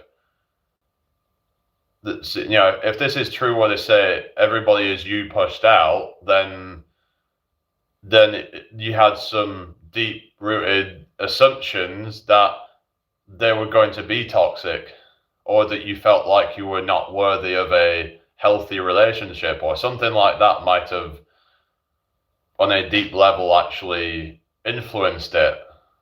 Because what can happen is people can pick up, hints of your personality, right? If they see these little cues of like you not being very confident and whatever, and you have a lack of self-esteem, then that makes you more vulnerable. So yeah, but whereas by going out and being confident, and people are less likely to treat you as a target. So anyway, Mother Teresa was not a good person. What you mean? I don't really know much about Mother Teresa, but with your knowledge, I want your opinion. What do you want my opinion on? Neither am I, but I don't claim to be something I'm not. What you mean? Even about like when you get people who, it's like you got people like Sadhguru and all that, and I don't know, it feels like some of these people, like these so-called like spiritual type of people who, I just feel like they're not necessarily the best kind of people, to say the least, because they're kind of like exploiting people's vulnerabilities in a lot of cases. A lot of these, yeah, especially if they're selling some very expensive seminars or whatever to try and keep, it ends up oftentimes keeping people stuck, I think.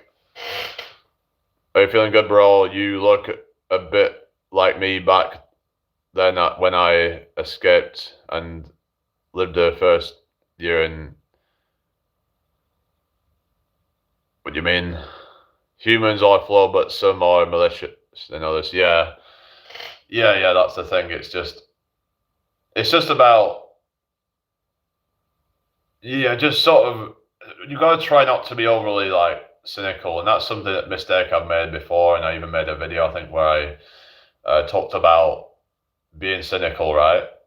But then it's like, the more cynical you are, then the more vulnerable you are to having more people show that to you. You know what I mean? Hello, Shining Ducky.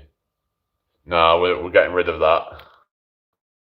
Annie's gone or something, but because I've not seen her in the chat, so yeah. But sometimes people lurk, so there is that. Yeah, I hope you're all having a good day anyway. So, what's everybody been up to today then?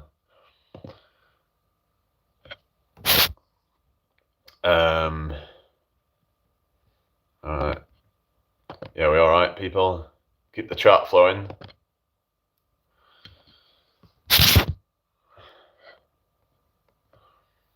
But yeah, you have to like take ownership over your own reality, I swear I don't know what I'm becoming anymore. I'm just laying in bed right now. Well, it's up to you to just kind of, figure that out, I suppose. But like, the thing is, don't feel like you're pressured to become anything right now. Instead, assume that you are where you want to be already.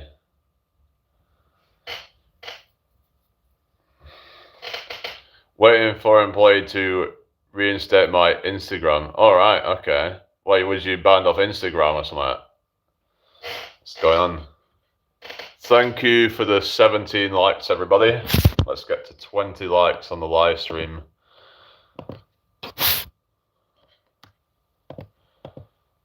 But yeah, so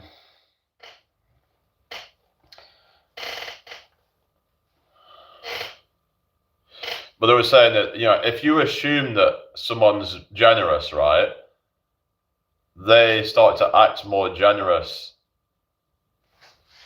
So I was looking into this the other day, right?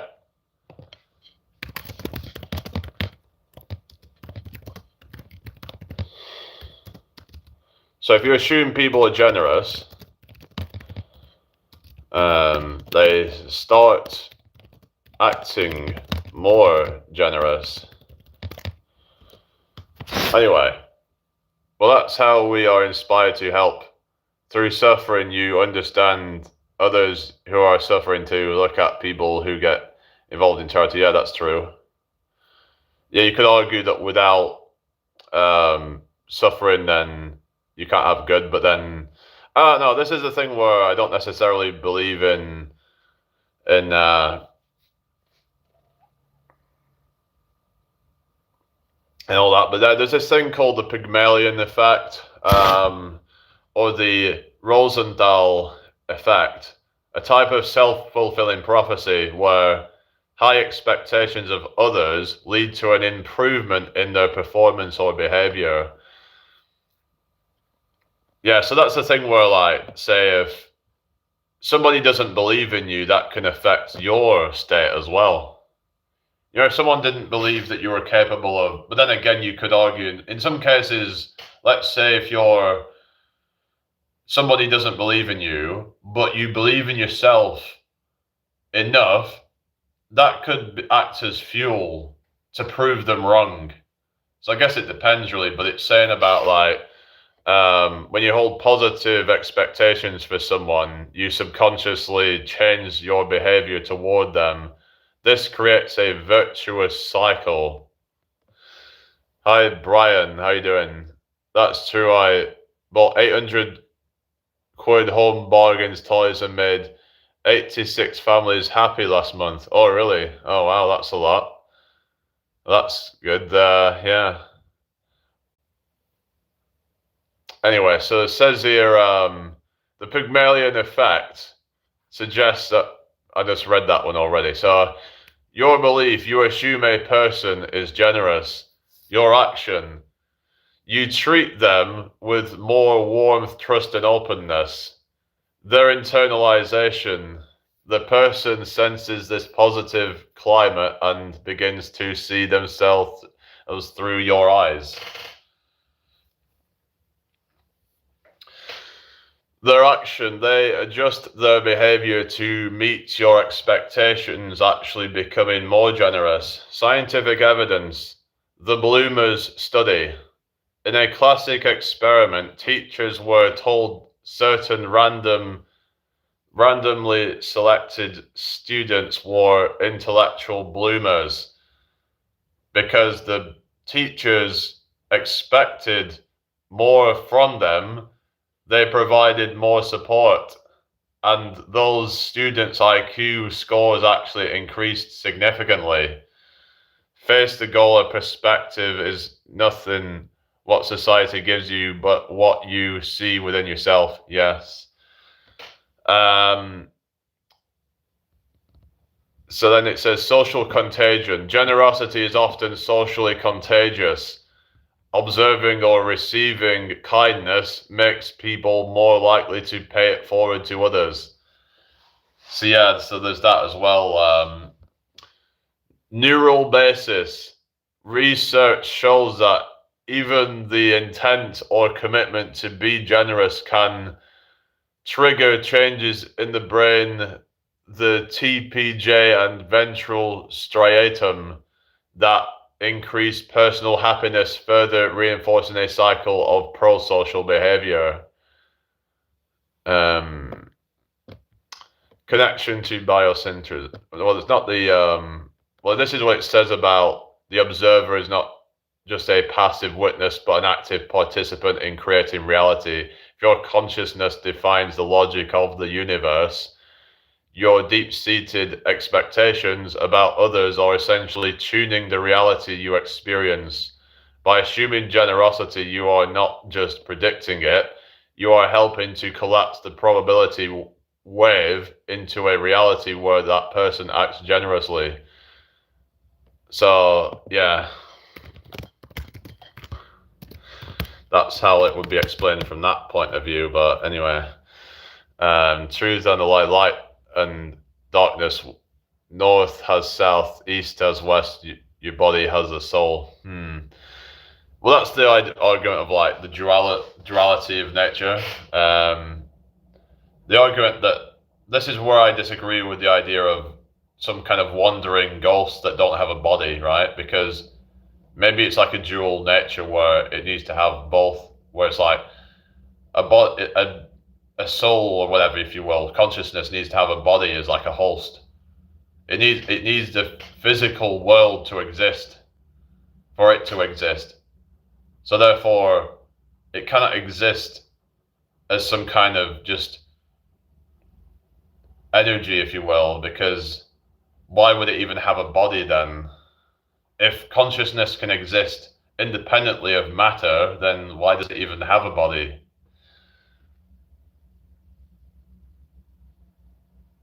Everything exists inside the universe, but what I would say is that the universe exists inside of consciousness. That's the kind of flipped way of looking at it. Bartenders who have a lot of money in their tip jar get more tips because people feel obligated, since many others have you're doing it for your own self-interest. It's a transaction. Yes, definitely. This is where I'd argue that no action is truly selfless. So maybe I should even put more money into my. I usually don't put that much into it, but maybe I should put more into my case when I'm doing busking. Like, we're talking maybe people say just put 1 or 2 coins in, but then maybe I should put like a friggin' £10 in. But some people also say that the more money in there kind of like masks how much money they've put in, because if say they've only got like a few coins, like 5p, 10p or something, they might feel a bit embarrassed of only like putting that much money in or something. Like, I don't know. There's that as well, possibly, but yeah. So but I guess you could argue that the whole thing of putting £10 in the thing is a thing of the whole sort of living in the end state. So like by already sort of seeing money in your jar or your suitcase, if you get a wealthy, you only have to repeat a part of everything is earn mine to keep. Yeah. Let that work for you. Never touch it. Yeah. Basically, so it says here, you don't try to manifest something, you assume the feeling of already having it. If you want to be generous or be around generous people, you walk through the world with the absolute conviction that everyone is incredibly kind to me. If you maintain an assumption, even if it's currently a lie in the physical world, it must eventually harden into fact. And it says, everyone is you pushed out. This is Neville's version of the biocentric observer. It suggests that every person you meet is acting out a script you've subconsciously written for them based on your assumptions about who they are. Now, you could say that how to,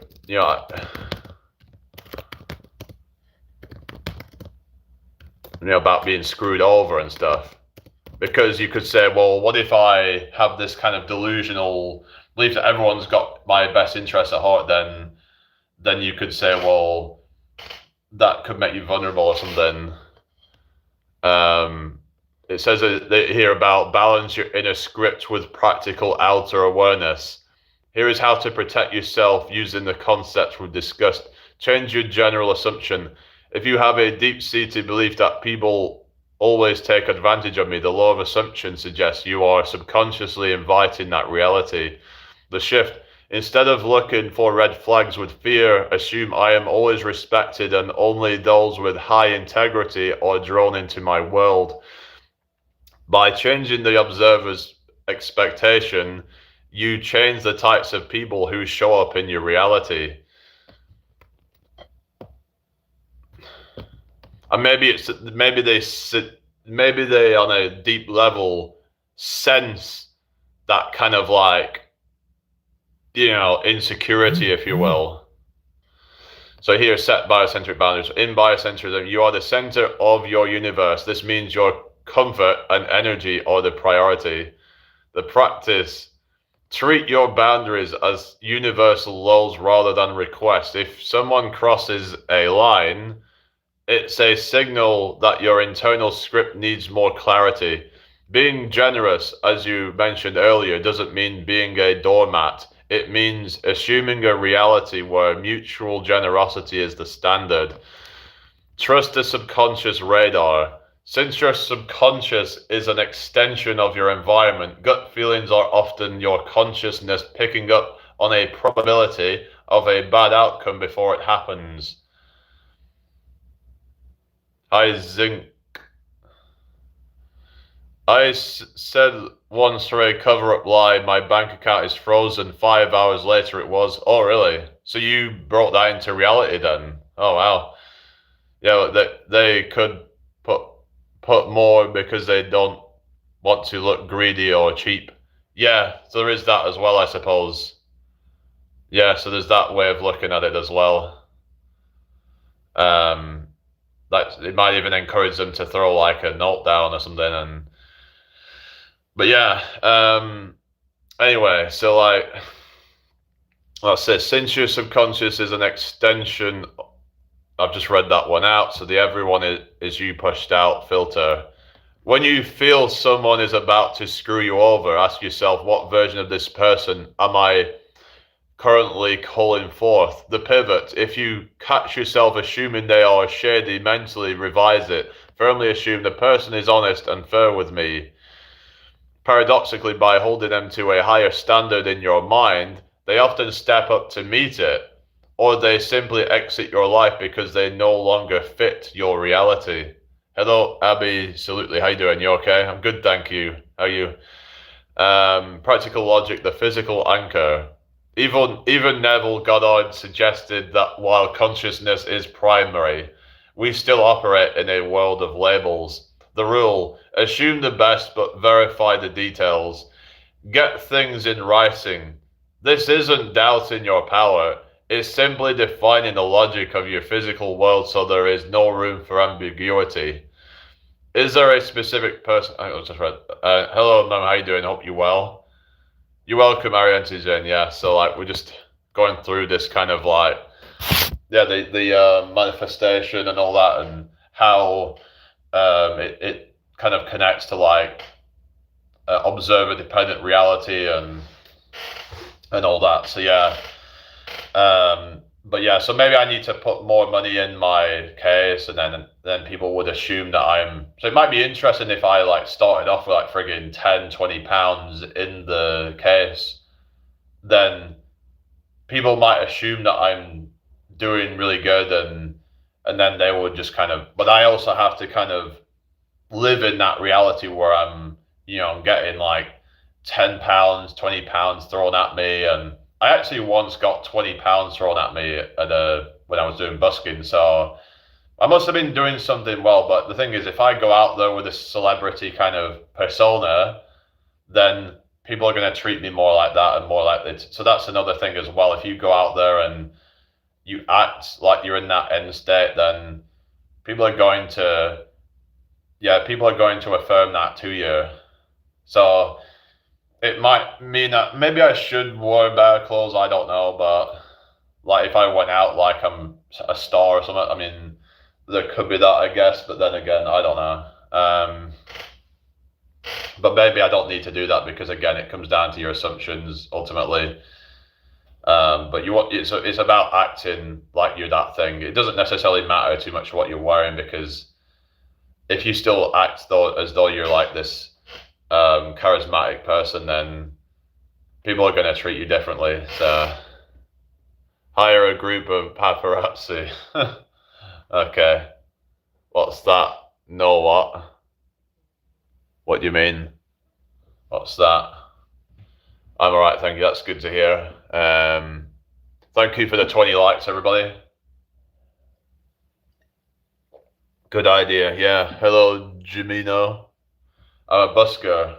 So yeah, I'm planning to do it tomorrow if the weather's all right. So yeah. But it's just I need to just premeditate, I think, and just get myself into that sort of mindset. It can be a bit difficult when you're on your own. I think it helps if you're with other people because then you've got people to back it up, people to watch you. But most of the time, there's people just kind of walking past and stuff. But you have to just kind of ignore 3D circumstances.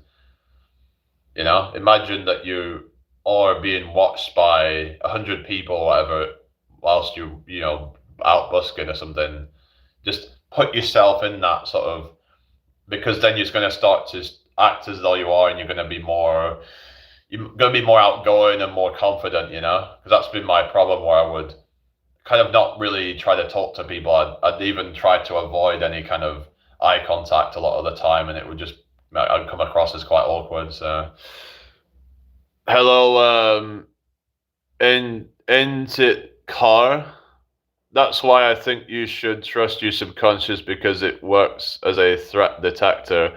People face a lot of danger in the past. Well, that might be what they call the gut instincts, right? That it's like a subconscious thing, maybe. I don't know.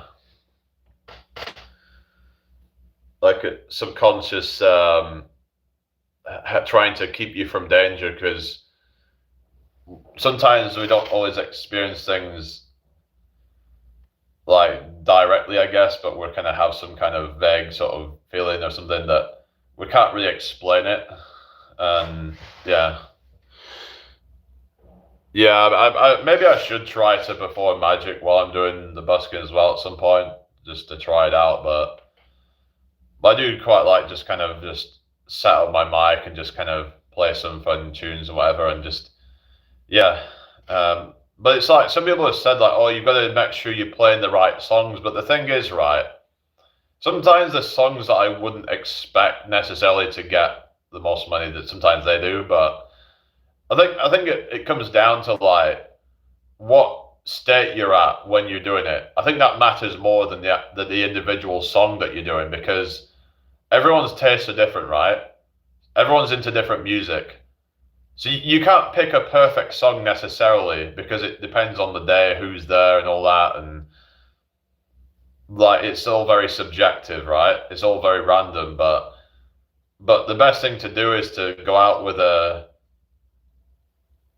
positive outlook, and if you seem like you're confident when you're doing it and all that, also you have to enjoy what you're doing. So if you're singing a song that you don't really like, then that can also kind of not it can come across as a bit inauthentic, really.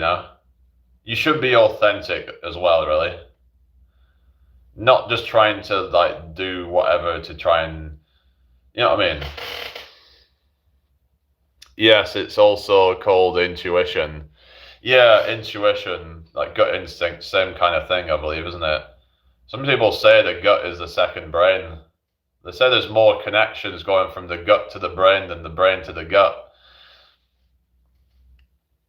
Like your brain, I mean, your gut sends signals, and that's why we can, have, even like your diet can have an effect on neurotransmitters. Like, for example, if you have gut dysbiosis, it can lead to poor mental health. But whereas if you've got good gut bacteria, that can lead to good mental health. Anyway, I saw something about humans are the only mammals who cry with tears. They did a study showing faces of people crying with no tears, and people couldn't pick up on it. All right. Okay.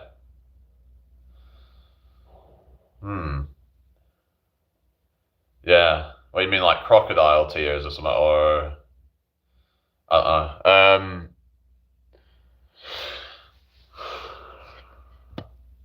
so this is what it says here about what is it? It's talking about the operant power and all that, and persisting in a feeling and living in the end, basically. Thank you. Why not? 007. Yeah, I'm all right, thank you. How are you doing? Hope all is well.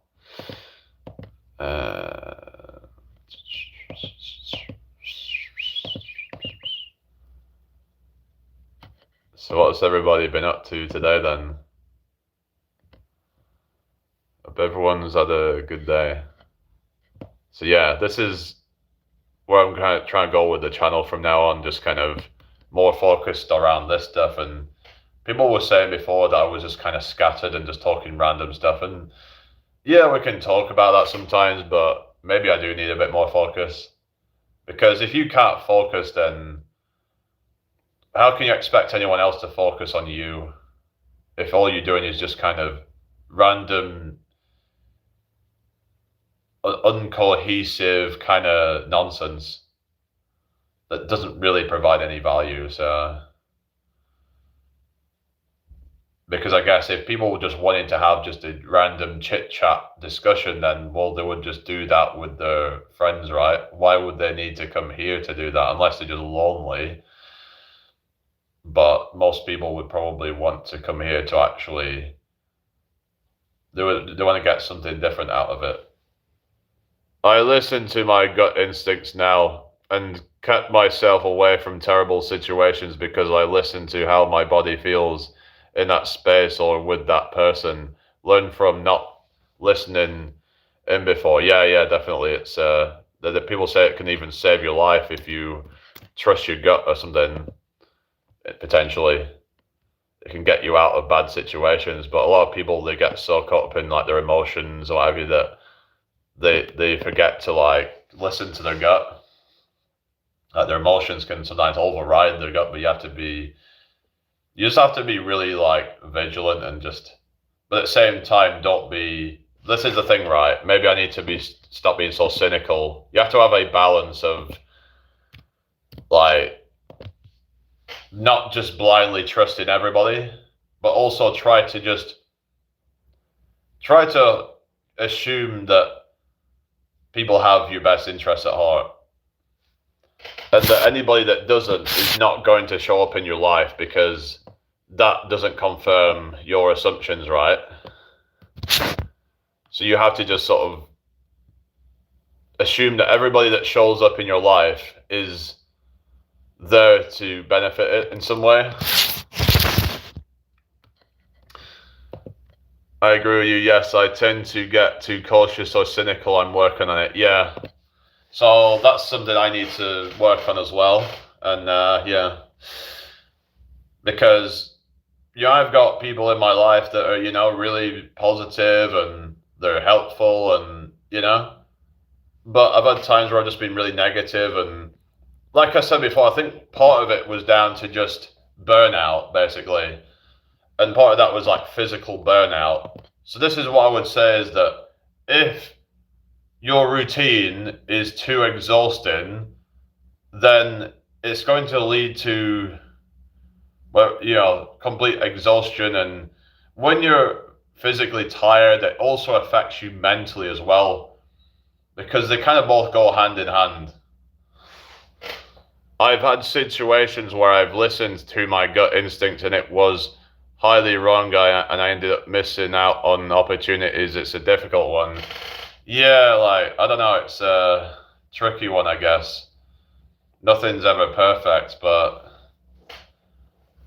I think it's a general rule of thumb, potentially, but I guess you've got to like, because it's only like based on like what it assumes, as in like from the past, I guess. And sometimes someone might have trauma, right? That could lead them to have.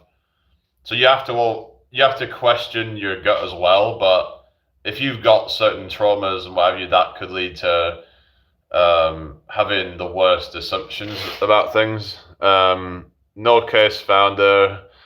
I don't know really. I don't really want to think about all that stuff. You need to help me find GF, says Johnny. Well, that's really up to you at the end of the day. If you want to find a GF, then instead of thinking about finding a GF, become the person that already has a GF, right? So if that's something that you want, then become the person that has the GF, yeah? Assume the identity of somebody that has a GF. Hi, Shani, good to see you again. How are you doing? So instead of, oh, I don't have a GF, I want a GF, because you have the lack mentality then. You have the mentality of lack instead of scarcity. instead of abundance, and be like, of like, I am loved and I'm appreciated. That sort of thing, change your internal monologue. You found a GF. Okay. Well, you just said helped you find a GF. Well, yeah, if you can just say that you found a GF in your own mind, and then what you do is you go out and live your life as though you already have one. Picture it in your mind, right? Not just picture it, use the five senses to experience what it would be like. What would it feel like? Like when you touch them and when you see them and all that, right? That then causes your 3D circumstances to change over time, I would say. No, not really one in the mind. I mean, some people call this stuff LARPing, right? Live action role playing. But basically, it's how people are actually manifesting. I guess it's just that maybe some people might find it sounds a bit more kind of hip to say that, if you will, whatever, you know what I mean? It's more kind of cool to say, oh, I'm LARPing. It sounds more cool, I guess, than to say that you're manifesting and whatever, because that's got certain kind of connotations to it, especially with like the New Age movement and all that. But it seems as though, but then again, you've got words like aura maxing and stuff like that, where it's like they're using certain kind of New Age concepts of like auras and stuff like that. But a lot of people seem to kind of have a negative view on things like manifestation, law of assumption, and stuff like that. So it's it's just you have to just kind of like, whatever you can label it whatever you want, but it's ultimately the same thing, right? Yeah, it's ultimately the same reality as in like you are assuming the end result. You're living as though you already have what you want, because it's realizing that the 4D is just as valid as the 3D. Yes, true, thank you, yeah. So you get all these like guys who are like mourning that they haven't got a girlfriend. Well, guess what? They're putting out energy that's desperate and needy. And if they actually lived as though they already have one, they would just let go, and they would not need to, feel desperate and all that. So yeah, use all the senses, and you have to live each day with that level of confidence, and eventually reality will catch up. Or the 3D reality, because people act as though the 3D reality is the only reality, but I would argue that the 4D is just as valid. It's where ideas come from. It's the imaginary realm, if you will. So yeah, you could say that imagination is just as real as this reality. Or you could say that both are not real at the same time. The point is that how do we distinguish them from each other? I guess it kind of gets into that whole film like Inception or something, where it's like it all just gets really blurry and what even is reality kind of thing, Fundamentally, what even is reality? Is there even such a thing as reality?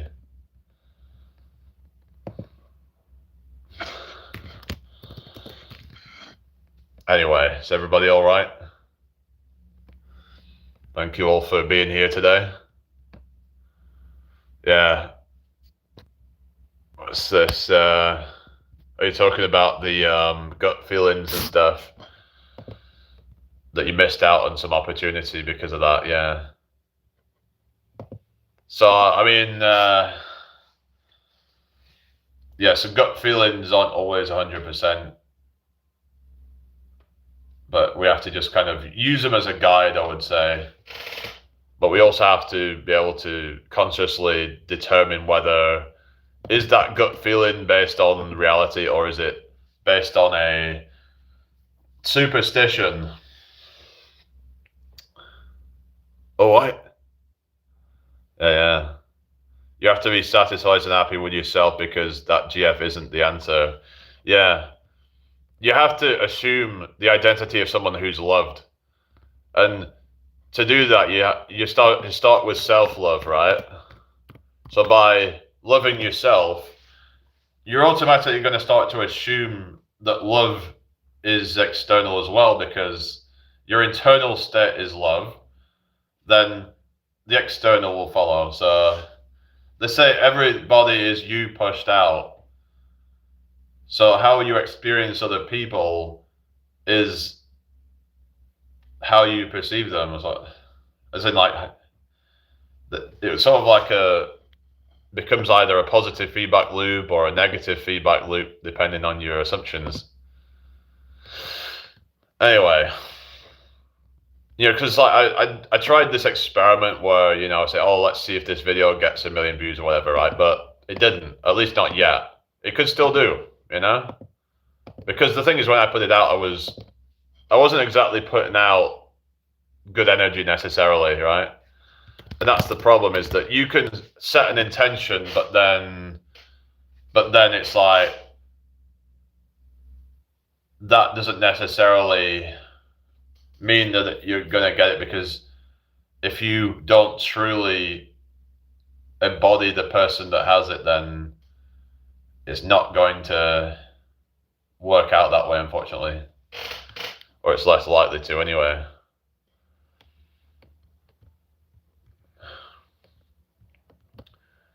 But yeah, like the thing is that if someone's like really shy and stuff, they tend to be less likely to be picked for things, or they just it's going to, like, whereas if you're confident, then you're more likely to be chosen, you're more likely to be seen as, I know I keep going about like celebrity status almost, like, you know what I mean? Even if you're not like technically a celebrity, but the people in your local area, they will start to react to you as though you are. If that's your internal like concept of yourself, then people have a different perception.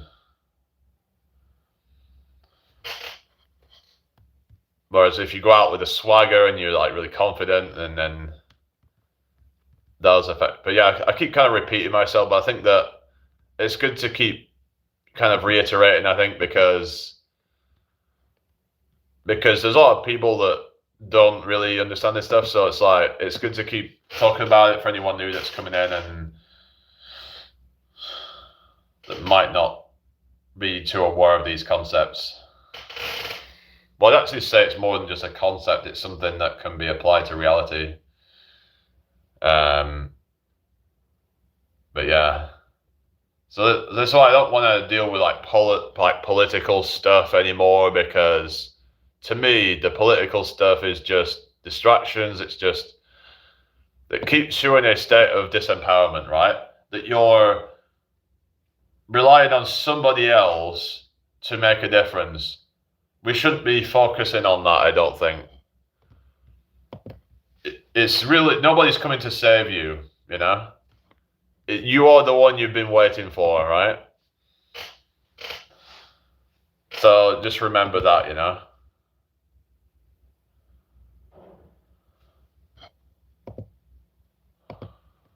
so you just have to remember that you are the one you've been waiting for your whole life. It's time for you to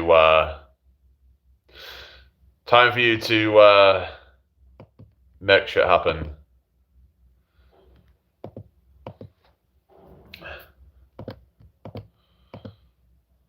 Anyway, hope everyone's doing well. What's this? You are the best version of you. Yeah, that's what you got to become. Everyone's different, but it's the thing of as long as you're not like trying to like compromise your ethics and your identity or whatever. Sometimes we might have to like sometimes we have to compromise a bit, right? Because like for example, if you want to make more money, then sometimes it might mean you work longer hours and whatnot. Yeah, life is good when you make it good, right? But it's like life is what you make it. I mean, if you think it's good, then it's good. But if you don't think it's good, then that's also true because you know you are the one that decides. You are the operant power. You are the one that decides what your reality is. So, but some people have some very deep-seated beliefs that are holding them back, and yeah, if you don't want to be held back anymore, then you have to just deny whatever. And the problem is a lot of people will, you know, have these labels like I have mental health disorders and whatever, right? Now, yeah, that might be the case in this 3D reality, but you have to sort of like think past that. And because I do think that it's partly like going to be a self-fulfilling prophecy if you think that you have these issues. And I think the problem is a lot of people are diagnosing themselves with problems now that they probably don't even really have. But it's like there's a lot of things that can apply to a lot of people, like autistic symptoms, for example, that it's like, oh, well, I have that. I can get a bit obsessive. I can get a bit, you know, oh, I've got a bit of OCD type of symptoms. You know, like maybe I am autistic. And then they start, and then their brain starts to then, you know, create more of that.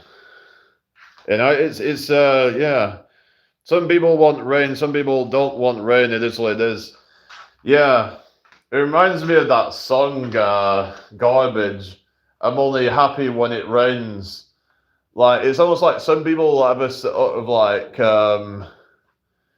somehow get pleasure out of like sadness in a kind of weird way. It's like that song Gautier, somebody I used to know, where it says, you can get addicted to a certain kind of sadness. It's like, what I kind of gather from that is that, yeah,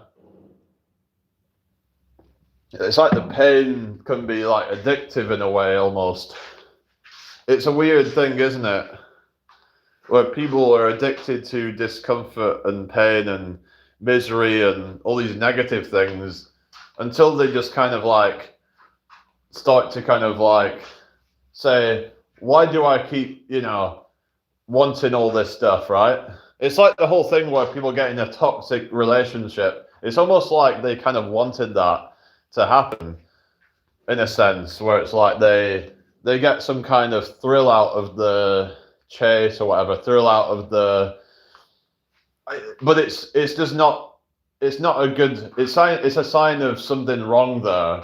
Anybody who is addicted to chaos, it's a sign of something's going wrong there. I think a lot of time that happens because of, maybe it's to do with things like daddy issues or mummy issues or something like that, that they find that the chaos is actually more kind of, because of that being familiar, it's sort of like, I don't know, so there's that as well, that why people want chaos in their life. So until you've like resolved those issues, then perhaps it's not a good idea to be getting in a relationship.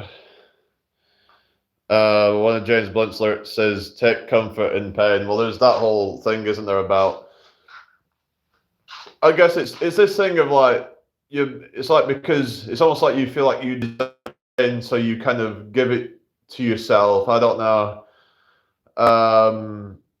Like you feel like that you know, you don't deserve comfort. So kind of paradoxically, you take comfort in pain. But if you was, say, like not in pain, then you would feel discomfort or something. I don't know, because of the feeling like you're getting things you don't deserve. Like there's a lot of people that block their blessings because they think they don't deserve to be rich. They don't deserve to be loved. You know? kind of, they create this narrative. Hello, Michael Cullinan. How you doing? Hope you well. Hello, online user. Okay, go ahead. What's your riddle? Yeah, I love a good riddle. I used to like look them up online and try to complete them. Like it's like, for example, what goes up but never comes down? Does anyone know this one? What goes up but never comes down? Okay. Hello, iPod Walkman. Good to see you. How are you doing today? I thought I'd just stand up and walk around a little bit. You have a great day today with the family today, so I will have a good time with them and all day, and cash will come out of my account. Okay. Well, you take care then. Yeah. Good luck. So, yeah. But I was saying about ignoring your 3D circumstances, right? So, for example, someone might keep looking at their bank account and seeing like that there's £100 in there or whatever, right? But if you then sort of like change that to be like, don't look at it, right? You're not going to keep looking at, oh, how much have I got in my bank account? Because what you're doing is you're just kind of assuming lack, you know? What time is it? It's 14:06 right now. So yeah, you've got to stop assuming luck. You've got to stop assuming that you're poor. Assume that you're rich. So by ignoring the 3D reality, then that's going to stop you from kind of getting disheartened and all that. Big one in a row. What's that? Okay. Anyway, thank you for the 22 likes, everybody. Yeah. Maybe I should put tape on my screen. I don't know, but because some people say that can help to stop focusing on the amount of people that you've got. But the thing is, we don't even know if these numbers are even accurate. You've also got to consider that you don't know how many people are watching from that account. For example, you could have 2 or 3 people watching on one account, so you wouldn't even know how many people are actually watching you. Like I've had times where like someone would be watching, but there's someone else in the background. So yeah,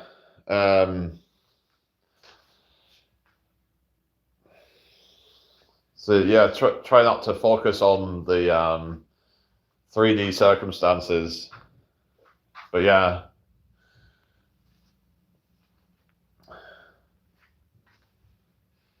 Anyway, I've got yeah. So yeah, that's it. So yeah, if anyone's still here, let me know.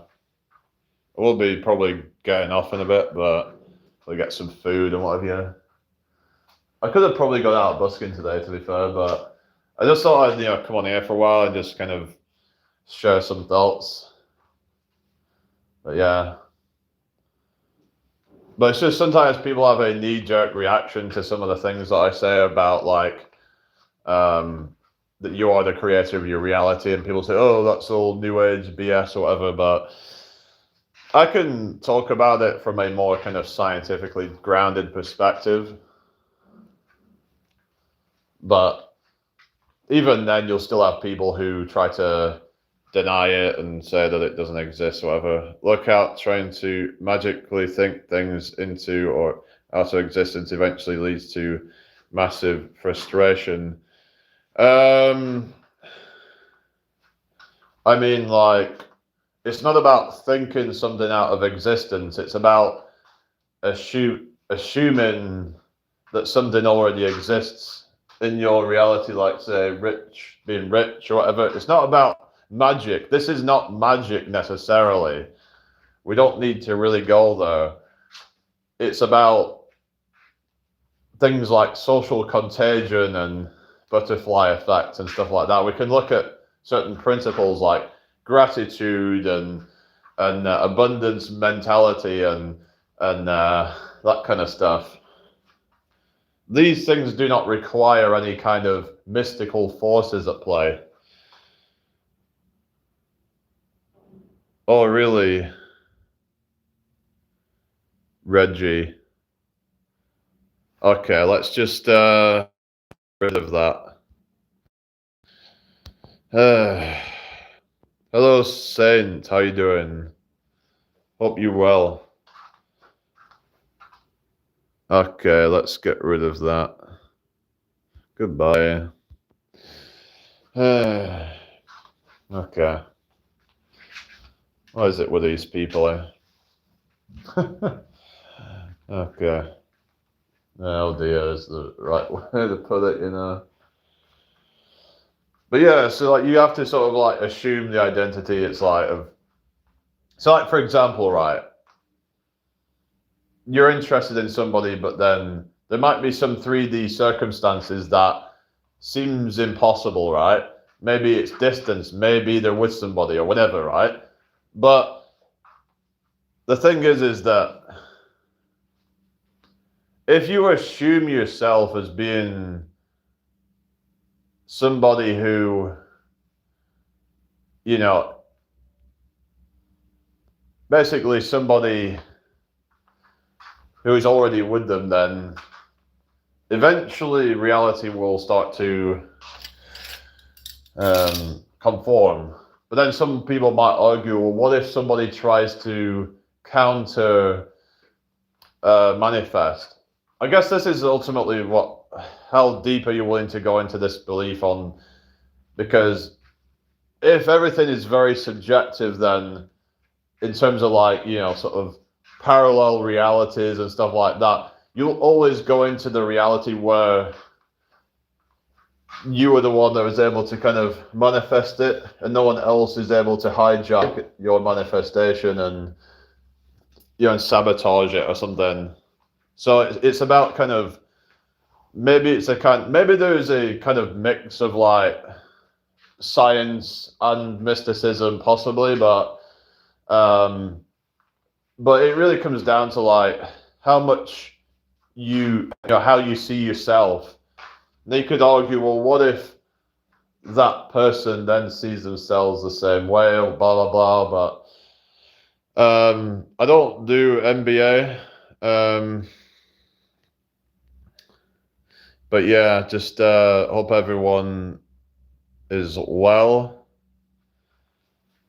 Welcome to my live stream. So what's this? We are social creatures, and most people aren't getting that void that only socializing can't fill. Yeah. So so you have to ignore circumstances that basically are just gonna that you feel like are blocking things, right? Like for example, you might be like, oh, but I've got autism, so how can I get a job, for example, or whatever they might think, right? They might have some issues. But if you think from that kind of perspective, then that's what's going to be holding you back. Not the thing itself, but the assumption. So you might be like, oh, but this person lives too far away. Like, how could it even work? Well, so you've already kind of decided that it won't work by doing that. Instead, if you think, oh, well, this time and was it, you know, distance doesn't matter. 3D circumstances don't matter.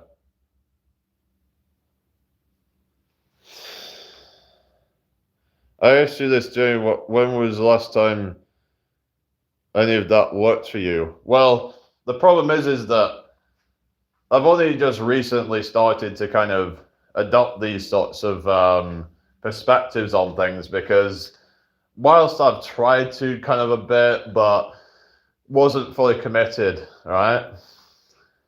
So I can't really sort of like go off of past experience necessarily, because I was operating from lack. So yeah, it just sounds like you might be one of these sort of naysayers possibly who, I mean, I get what you're saying, but it's like things take time. You have to, once you've fully broken you have to suspend disbelief basically. And that's what a lot of people are not willing to even do. They're not even willing to entertain the possibility. If you're not even willing to do that, then there's no way any of this is ever going to work for you.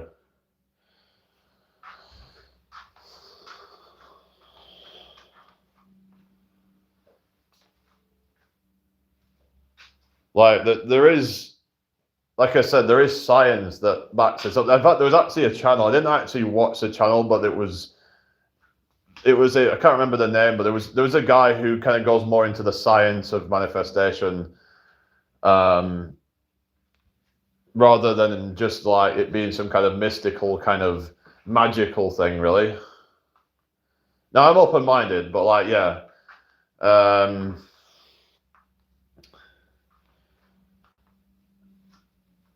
But yeah, it's just that, if you shift your internal state, then inevitably at some point the reality has to shift. It's just, it's just how things work. Eventually, that, like what Jim Carrey did, it's a prime example. He wrote himself a check for $10 million. This was in 1985, with a deadline of 1995. And you look at the timeline of events, he was already like a successful, movie star by that point, He'd already made more than 10 million by that point. So he'd already manifested his reality there. So it was all within that time frame that he set for himself.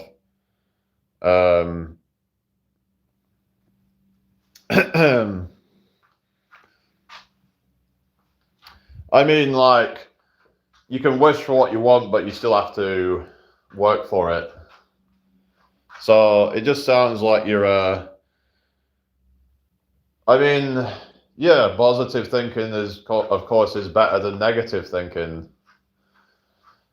It's not just about positive thinking. It's about embodying the person you want to be. So yeah, you could have positive thoughts here and there, but then, like, unless you're truly living that, like, there's a lot of people that have used LARPing. That's what they call it, LARP, live action role playing.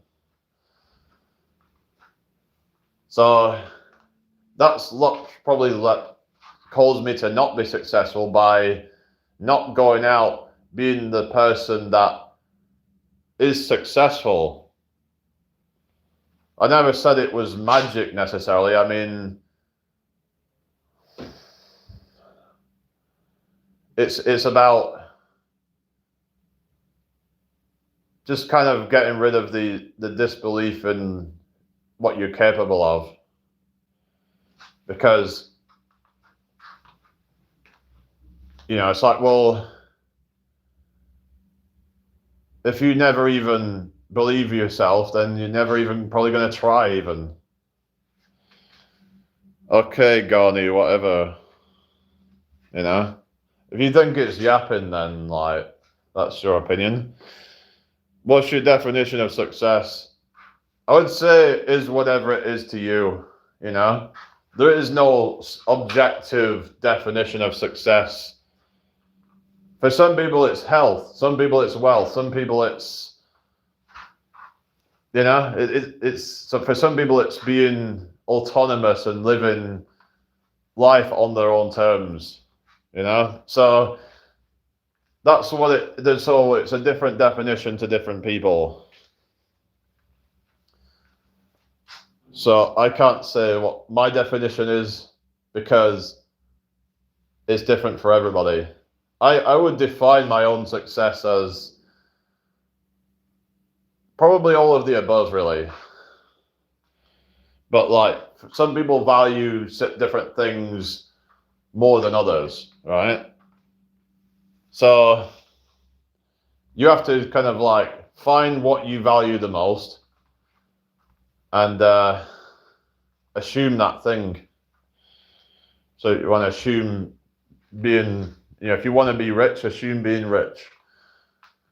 But you also want to do it without trying to sell your soul and all that. But if you assume that you can just I'm not saying you can effortlessly do it, But the thing is, if you assume you're rich, then opportunities will present themselves naturally because of the subconscious mind again. That the brain processes 11 million bits of information per second. So there's things going on in the background that is actually kind of conspiring, if you will, to help us get there. So if you have a negative self-concept, things are not going to go your way. No matter how much you want things to work out, if you don't truly embody that, then it's not going to. So yeah, like,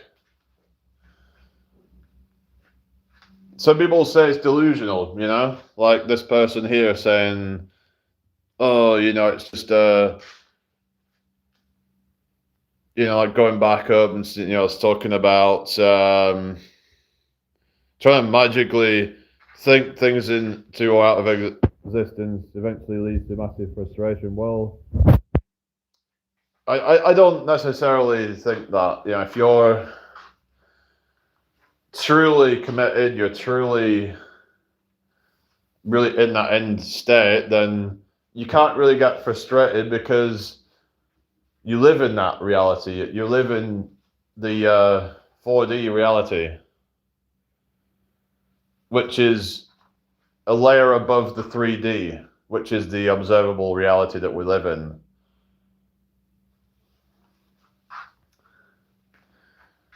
Now, some people might call it maladaptive daydreaming or whatever, but as long as it doesn't completely take over your life, because some might argue that could potentially end up leading to inaction. And it's about just going about your day-to-day life and just living as that, not just daydreaming all day. I wasted years trying to make it work. So what was you trying to make work? And was you really truly living in that reality? Or was you still operating from lack mentality?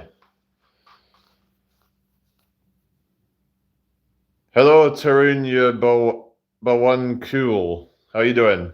Hope you're well today. I mean, I don't know what your situation was like and your attitude towards it.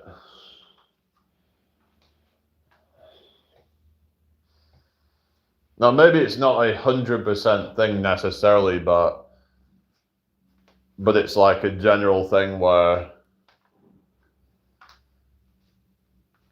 yeah, like a positive self-concept leads to a more positive outcome. If you're stressing about outcomes, then you've already lost. If that's what you was doing, and you were saying it was causing stress, then it's all about letting go and just having faith in the process and having that it's going to work out. Because I think that might be the problem here. If you're trying to force things to work, then it's not going to. Trying to force things to work is you're operating from lack.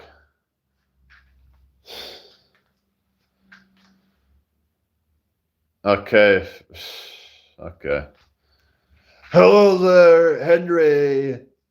Thank you for joining me today. It's so great to see you.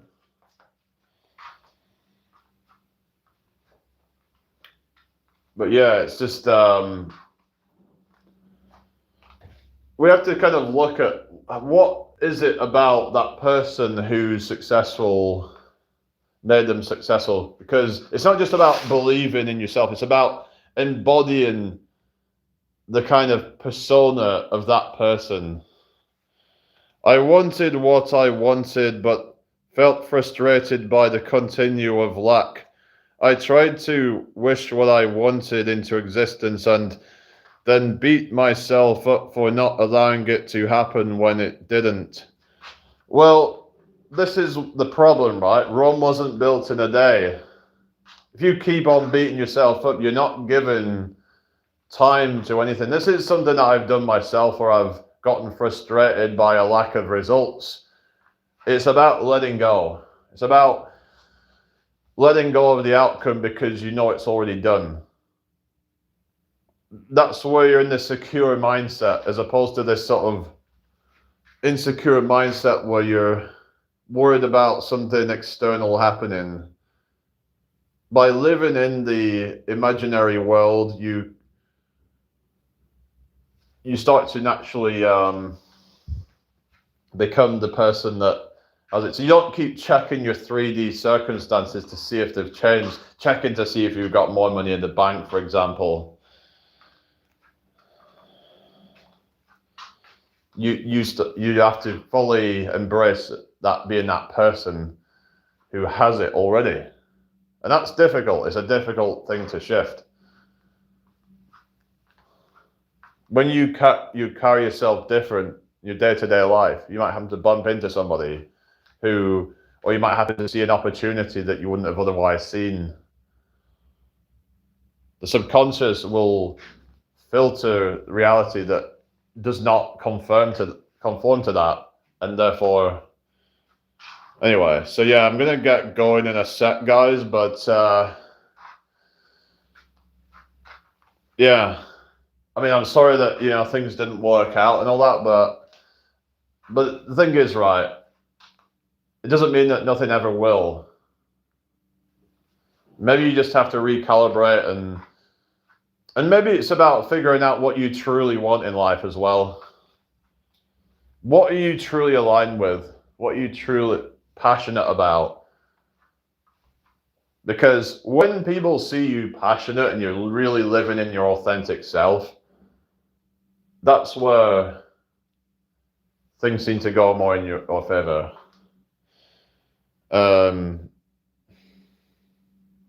Well, the thing is, right, you cannot do these things like, manifest a GF by June the 1st, right? Things do not work on exact timelines. This is a mistake that I made where I thought, well, if I just put this video out, it would get 1 million views. But the thing is, I didn't actually put a hard deadline because the thing is, reality isn't like that. There are things going on that I think that's a bit of a misunderstanding of how this works, to think that, I can just manifest something on a very specific date. Because of how fluid reality is and how there is a lot of uncertainty. It's about, things like this are going to manifest in the way or the time that you put on it. And by putting a time on something, you are operating from the assumption that you don't already have it. So how can you manifest it by June the 1st if you? So that's the mistake, where trying to manifest something that isn't already in existence. That's the mistake number one there. Well, the thing is that, yeah, I mean, getting too specific because you're putting deadlines on things. You're saying, I'm hoping I'll give up if it doesn't happen by this date. Again, like I said, you're operating from lack. You're putting conditions on things that, I mean, anyway. Oh yes, do you mind just kind of, okay. You have to live for something bigger than yourself, separate from yourself. You get money. Well, if it made you content, we wouldn't have people worth 500 billion. Yeah, true. The thing is, why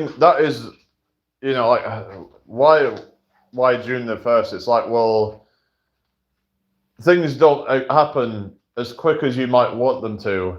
It can take time for reality to catch up. So I don't know when things are going to manifest. But as far as I'm concerned, I've already manifested what I want in a higher reality. And the 3D catches up at some point. When the 3D catches up is subjective and just, there's no like hard rule on it. Anyway, I'm gonna go off for a bit, guys, and I'll see you all in a bit. I might come back on in a bit, guys. I'm just gonna get some food and stuff, but take care. Bye.